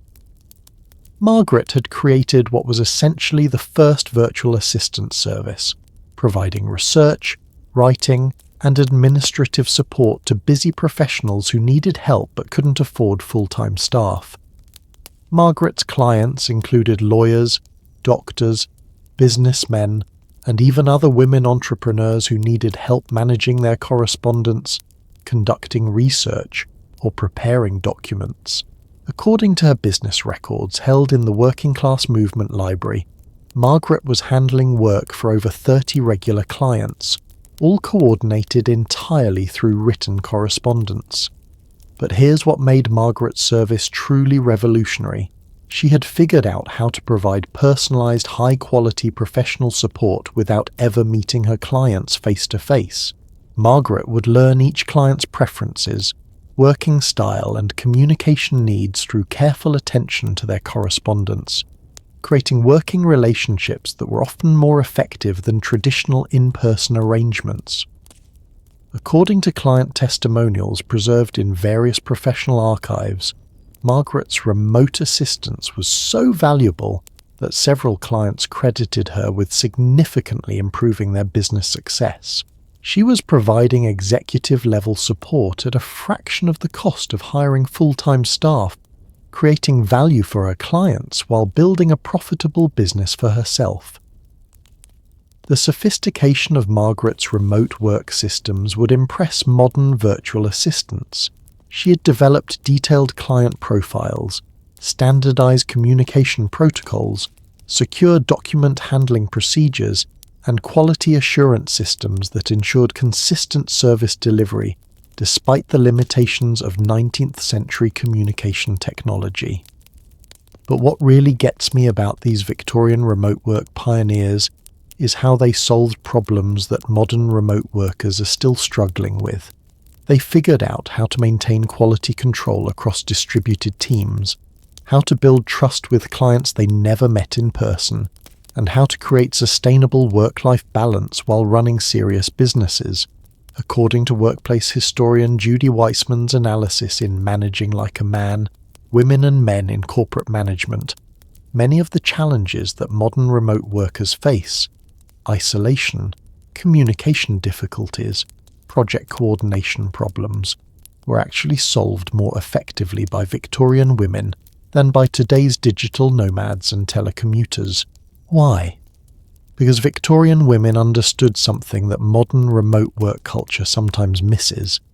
Successful remote work isn't about replicating office culture in a different location.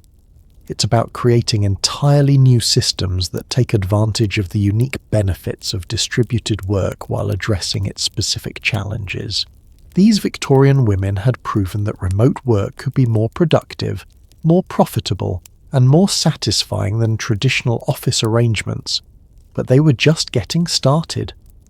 Because while they were revolutionizing how work gets done, they were also developing financial strategies that would make modern investment advisors weep with envy. Everything we've discovered about Victorian women's work innovations leads us to something even more remarkable: how they managed to build serious wealth and financial independence in a society that legally denied them the right to control money. These women didn't just earn income, they created sophisticated investment strategies, built diverse asset portfolios, and developed wealth preservation techniques that would make modern financial advisors jealous. And they did it all while operating under laws that technically gave their husbands complete control over any money they earned. The tricks they used to circumvent these restrictions were so clever that banks and legal authorities spent decades trying to shut them down. Let me tell you about someone who essentially invented modern portfolio diversification theory about 80 years before Harry Markowitz won a Nobel Prize for the same concept. Her name was Louisa Twining, and according to financial historian Ranald Mishy's research in Money Mania and Markets, investment, company formation, and the stock exchange in 19th century Scotland, Louisa created what might be the first scientifically based investment strategy in history, complete with risk analysis, asset allocation principles, and long-term wealth-building techniques. But here's what makes Louisa's story absolutely extraordinary. She had to develop these investment strategies in secret because, as a single woman, she technically wasn't allowed to own property or make financial decisions without male oversight. According to legal historian Lee Holcomb's analysis in Wives and Property: Reform of the Married Women's Property Law in 19th Century England, unmarried women over 21 could legally own property, but social pressure made it extremely difficult for them to engage in serious investing without male guidance. So Louisa created what we'd now recognize as a sophisticated legal structure to protect her financial independence. According to documents preserved in the Twining family archives, Louisa established multiple trusts, partnerships, and business entities that allowed her to control substantial assets while maintaining the appearance of male oversight. Here's how Louisa's system worked, and this is going to sound remarkably similar to modern tax avoidance strategies used by wealthy individuals. Louisa would identify investment opportunities, stocks, bonds, real estate, business partnerships, but instead of purchasing them directly, she would arrange for trusted male relatives or business partners to make the purchases on her behalf, with legal agreements that gave her actual control over the investment decisions. According to her investment records discovered by family historians in the 1990s, Louisa was managing a portfolio worth over $15,000 by 1875. That's equivalent to about $2 million in today's money. But more importantly, Louisa's investment strategy was incredibly sophisticated, involving diversification across multiple asset classes, geographic regions, and time horizons. Louisa owned railway stocks, government bonds, shares in manufacturing companies, rental properties in 3 different cities, and even what we'd now call venture capital investments in early technology companies. According to financial analysis conducted by economic historian Ranald Michie, Louisa's portfolio showed risk-adjusted returns that consistently outperformed market averages throughout the 1860s and 1870s. But Louisa's investment success wasn't just due to good stock picking. She had developed systematic approaches to financial analysis that were decades ahead of their time. According to her personal notebooks preserved in the Women's Library, Louisa was conducting what we'd now recognize as fundamental analysis, examining company financial statements, evaluating management quality, and assessing competitive market positions before making investment decisions. The most impressive part? Louisa was getting access to this financial information through her network of women entrepreneurs and business contacts, creating what was essentially an informal investment research network that operated completely outside official financial institutions. Let me tell you about another Victorian woman who took financial independence strategies to an even more impressive level. Her name was Frances Wright, and according to historian Celia Morris Eckhart's research in Fanny Wright, Rebel in America, Frances created what might be the first hedge fund in history, using sophisticated arbitrage strategies and international currency trading to build massive wealth while supporting social reform causes. Frances had started with inherited wealth from her father, but instead of simply living off this inheritance, she used it as seed capital for incredibly aggressive investment strategies that multiplied her wealth by orders of magnitude. According to financial records preserved in the Frances Wright collection at Harvard University, Frances was engaging in what we'd now call international arbitrage, taking advantage of price differences between markets in America, Britain and Europe to generate profits. But Frances's investment approach was revolutionary in another way. She was using her wealth strategically to advance social causes she believed in, essentially creating what we'd now recognize as impact investing.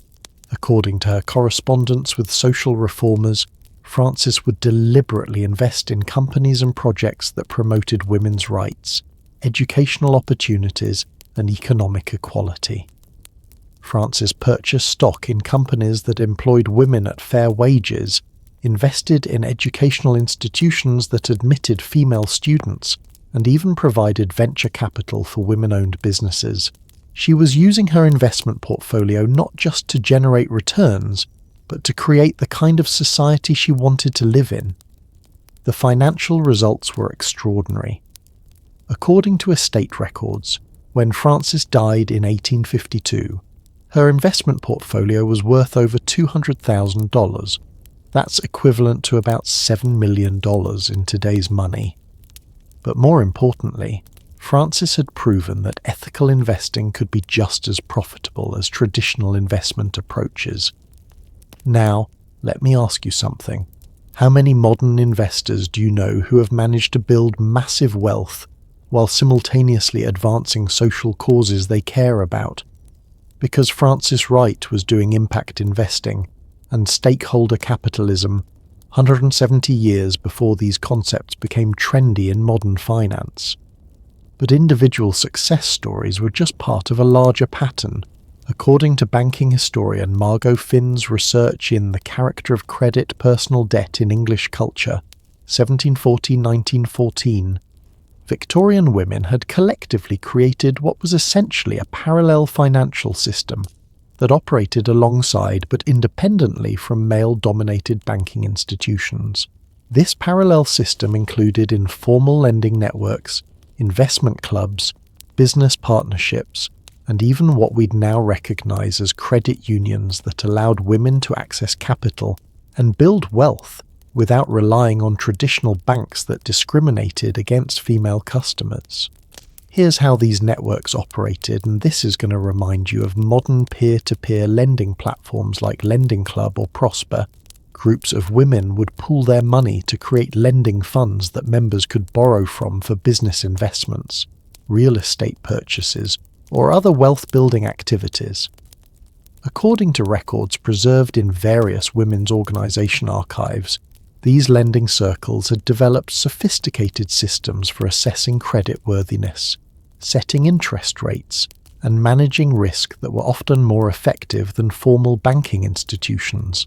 Take the example of the Women's Cooperative Guild, whose financial operations were documented by historian Gillian Scott in Feminism and the Politics of Working Women, the Women's Cooperative Guild, 1880s to the Second World War. The Guild had created what was essentially a comprehensive financial services organization that provided banking, investment, insurance, and business development services exclusively for women. According to Guild financial records, members could deposit money earning competitive interest rates, borrow funds for business or personal investments, purchase insurance coverage, and even access what we'd now call financial planning and investment advisory services. The Guild was operating as a full-service financial institution decades before credit unions became common in the broader economy, but perhaps the most innovative aspect of Victorian women's financial strategies was how they handled the legal restrictions on married women's property rights. According to legal historian Amy Louise Erickson's research in Women and Property in Early Modern England, married women developed incredibly sophisticated techniques for maintaining control over their wealth, despite laws that gave their husbands complete legal authority over family finances. Let me share a story that perfectly illustrates these techniques. According to family papers preserved in the Norfolk Record Office, a woman named Elizabeth Gurney Fry, yes, the prison reformer, had created what was essentially a modern prenuptial agreement system that protected her wealth and business interests throughout her marriage. Elizabeth had inherited substantial wealth from her family, but when she married Joseph Fry, legal convention dictated that all of her property would come under his control. Instead of accepting this arrangement, Elizabeth worked with progressive lawyers to create a complex system of trusts, partnerships, and business entities that maintained her practical control over her assets, while satisfying legal requirements for male oversight. According to the trust documents, Elizabeth retained decision-making authority over her investments, business ventures, and charitable activities, while Joseph served as the nominal legal owner who would execute decisions that Elizabeth had already made. This arrangement allowed Elizabeth to build and manage substantial wealth throughout her marriage, while maintaining the legal fiction that her husband was in control. The most remarkable part: Elizabeth's wealth management strategies were so successful that she actually increased her family's total wealth significantly during her marriage, proving that women's financial management could be superior to traditional male control even when operating under legal constraints. But these individual success stories were part of a broader transformation in how wealth was created and managed. According to economic historian Maxine Berg's analysis in Luxury and Pleasure in 18th century Britain, Victorian women were pioneers in what we'd now call the experience economy, creating businesses that sold services, experiences, and intangible value rather than just physical products. Take the example of the emerging tourism industry, where women entrepreneurs created what might be the first experience-based businesses in history. According to travel historian Lynn Withy's research in Grand Tours and Cook's Tours, A History of Leisure Travel, women were opening guest houses, organising tours, providing travel planning services, and creating what we'd now recognise as hospitality experiences that generated substantial profits from relatively small initial investments. These women understood something that modern business schools are just beginning to teach. The highest profit margins often come from selling experiences, expertise, and convenience rather than physical products. They were creating businesses that could scale rapidly without requiring massive capital investments in inventory or equipment. The financial success of these experience-based businesses was remarkable. According to hospitality industry records preserved in various regional archives, women-owned guest houses and travel services often achieved profit margins of 40 to 60%, compared to 10-20% for traditional retail or manufacturing businesses. But what really impresses me about Victorian women's financial strategies is how they balanced wealth building with family responsibilities and social obligations. According to household management expert Sarah Stickney Ellis's writings, preserved in the British Library, successful Victorian women had developed what we'd now call integrated financial planning that aligned their investment strategies with their life goals and values. These women weren't just trying to accumulate money for its own sake. They were building wealth strategically to create security for their families, fund causes they believed in, and ensure their independence in old age. They had developed what modern financial planners call purpose-driven investing, long before it became a recognized investment philosophy. The results of these integrated approaches were extraordinary. According to probate records analysed by historian Pat Jalland in Women, Marriage and Politics 1860 to 1914, Victorian women who actively managed their own finances accumulated significantly more wealth over their lifetimes than women who relied entirely on male financial management, even when controlling for initial inheritance and family income levels. These women had proven that financial independence wasn't just about earning money. It was about developing sophisticated systems for protecting, growing, and strategically deploying wealth to create the kind of life you want to live. But perhaps the most important legacy of Victorian women's financial innovations was how they laid the groundwork for the economic freedoms that women today take for granted.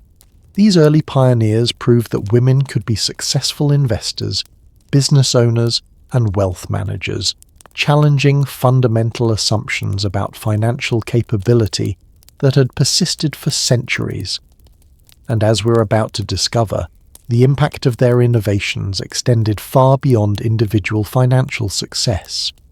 They were quietly transforming entire economic and social systems in ways that would reshape the modern world. As we reach the end of our incredible journey through the hidden history of Victorian working mothers, it's time to reveal the most shocking truth of all. Everything these women accomplished wasn't just inspiring individual success stories. They were quietly laying the foundation for virtually every aspect of modern life that we take for granted today.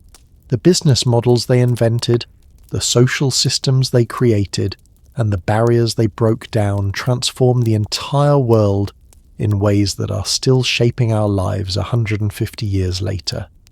And here's what's going to absolutely blow your mind. Most of the innovations we think of as recent developments were actually pioneered by Victorian women who never got credit for changing everything. Let me start by revealing something that's going to make you see the modern economy completely differently. Every single business model that defines today's digital economy was invented by Victorian women decades before anyone thought to put it online. The influencer economy, invented by Isabella Beeton and Frances Power Cobb, e-commerce and remote work, perfected by Emily Faithfull and Marie Corelli, subscription services and content marketing, created by women entrepreneurs who turned recipes and household advice into publishing empires. But it goes even deeper than business models. According to economic historian Maxine Berg's comprehensive analysis in A Woman's World, Department Stores and the Evolution of Women's Employment, the entire concept of consumer culture, the idea that people should buy products to express their identity and lifestyle rather than just meeting basic needs, was created by Victorian women entrepreneurs who understood psychology and marketing decades before these became formal business disciplines. Think about how you shop today. When you buy clothes, makeup, home decor, or even food, you're not just purchasing functional items, you're buying identity, status, and lifestyle aspirations. This entire approach to consumption was invented by Victorian women who realised they could sell dreams and transformation along with products. Take Helena Rubinstein and Madame C.J. Walker, whose cosmetics empires we discussed earlier. According to business historian Kathy Peace's analysis in Hope in a Jar, The Making of America's Beauty Culture, these women weren't just selling lipstick and face cream, they were selling confidence, sophistication, and the promise of personal transformation. They had invented what we'd now call lifestyle branding 100 years before Nike told us to just do it. But the influence of Victorian working mothers extends far beyond business and economics. According to education historian Jane Lewis's research in Women in England 1870-1950, the teaching methods developed by working mothers who had to educate their children while managing impossible schedules became the foundation for virtually every progressive education philosophy of the 20th century. Remember Agnes Campbell, who taught her children mathematics through cooking and critical thinking through dinner conversation? Her integrated learning approach became the model for what we now call experiential education, project-based learning, and real-world skill development. Modern educational reformers like John Dewey and Maria Montessori built their famous teaching philosophies on principles that working-class Victorian mothers had been using for decades. The most remarkable part?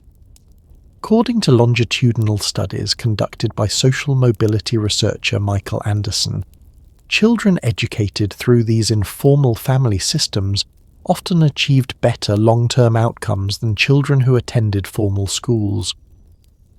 Victorian working mothers had accidentally discovered that personalised, integrated, real-world education was more effective than traditional classroom instruction.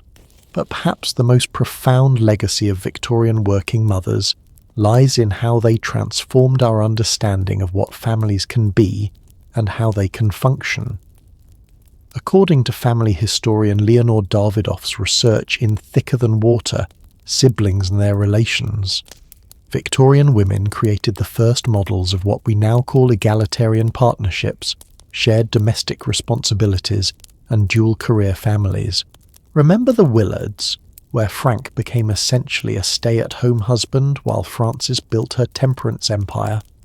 Or John Stuart Mill and Harriet Taylor, who created intellectual partnerships based on individual strengths rather than gender roles?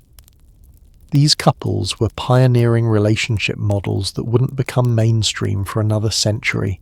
According to marriage researcher Stephanie Kuntz's analysis in Marriage: A History, From Obedience to Intimacy, virtually every aspect of modern marriage, from shared financial decision-making to flexible gender roles, to the idea that spouses should be intellectual and emotional partners rather than just economic units, was first developed by Victorian couples who were experimenting with alternatives to traditional arrangements.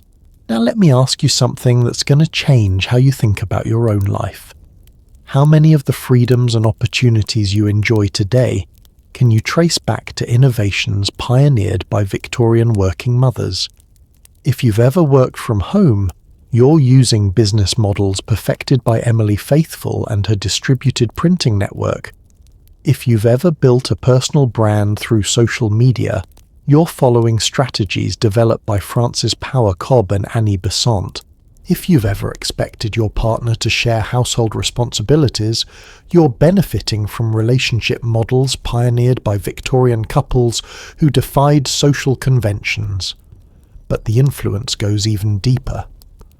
According to political historian Paula Bartley's research in Votes for Women 1860-1928, the organisational strategies developed by Victorian working mothers became the foundation for virtually every successful social movement of the 20th century. The mutual aid networks we discussed earlier, those underground systems of support that helped working mothers survive impossible challenges, those same organisational principles were used by labour unions, civil rights groups, and feminist organisations to create change on a massive scale. Think about how modern activism works. Social media campaigns, grassroots organising, peer-to-peer fundraising, volunteer coordination. All of these techniques were pioneered by Victorian women who had to create change without any official power or authority. According to social movement researcher Doug McAdams' analysis in Political Process and the Development of Black Insurgency, the most effective social movements of the 20th century used organisational strategies that were virtually identical to the mutual aid networks created by Victorian working mothers. These women had figured out how to create social change through collective action, decades before anyone wrote books about community organising. But perhaps the most important legacy of Victorian working mothers is how they proved that the limitations society places on people's potential are largely artificial. These women succeeded because they ignored social expectations and focused on what actually worked for their individual circumstances and goals. According to sociologist Pierre Bourdieu's research on social capital, one of the strongest predictors of individual success is the ability to create and maintain networks of mutual support and shared resources. Victorian working mothers had mastered this skill out of necessity, creating social connections that helped them achieve things that should have been impossible given their circumstances. The most remarkable part? Modern research on resilience and success has confirmed that the strategies developed by Victorian working mothers, strong social networks, flexible thinking, integrated goal setting, mutual aid principles, are still the most effective approaches for overcoming challenges and achieving ambitious goals. According to positive psychology researcher Martin Seligman's analysis in Flourish, a visionary new understanding of happiness and well-being, people who use the same principles that Victorian working mothers developed, community connection, purpose-driven work, adaptive problem-solving, and integrated life planning, report higher levels of satisfaction and achievement than people who pursue traditional success metrics. These Victorian women weren't just surviving difficult circumstances, they were creating models for human flourishing that are still relevant today. But here's what I find most inspiring about their legacy. Victorian working mothers proved that you don't need perfect circumstances to create extraordinary results. They showed that creativity, determination, and collaborative thinking can overcome almost any obstacle. Take a moment to think about the challenges you're facing in your own life right now. Maybe you're struggling to balance work and family responsibilities.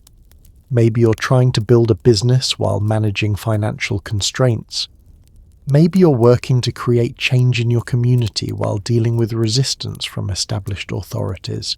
Whatever challenges you're facing, Victorian working mothers faced worse, and they found ways to not just survive, but to thrive and create lasting change that improved life for everyone who came after them. According to resilience researcher Anne Maston's analysis in Ordinary Magic: Resilience Processes in Development, the most effective approaches to overcoming challenges involve exactly the strategies that Victorian working mothers used: building strong social connections, developing multiple skills and income sources, creating flexible systems that can adapt to changing circumstances, and maintaining focus on long-term goals rather than short-term obstacles. These women had accidentally discovered the science of success and resilience decades before researchers proved that their approaches were optimal. So as we wrap up this incredible journey through the hidden history of Victorian working mothers, I want to leave you with the most important lesson of all. The limitations you think you face are probably much less real than the ones these women overcame. If they could build business empires while wearing corsets, raise large families without modern conveniences, and create social change without political rights, what's really stopping you from achieving your goals? The next time you feel overwhelmed by trying to balance work and family, remember Margaret O'Brien managing a household and a business while her 8-year-old worked in a factory. The next time you think you don't have enough resources to start a business, remember Sarah Breedlove turning kitchen experiments into a $1 million empire. The next time you feel like you can't create the change you want to see in the world, remember the underground networks of mutual aid that helped entire communities survive and thrive. These Victorian working mothers didn't just change their own lives, they changed the world by proving that ordinary people can accomplish extraordinary things when they refuse to accept limitations and work together to create solutions. And that's their ultimate gift to us. The knowledge that the future is not determined by our circumstances, but by our creativity, determination, and willingness to support each other in pursuing our highest aspirations. The Victorian working mothers we've met tonight weren't superhuman.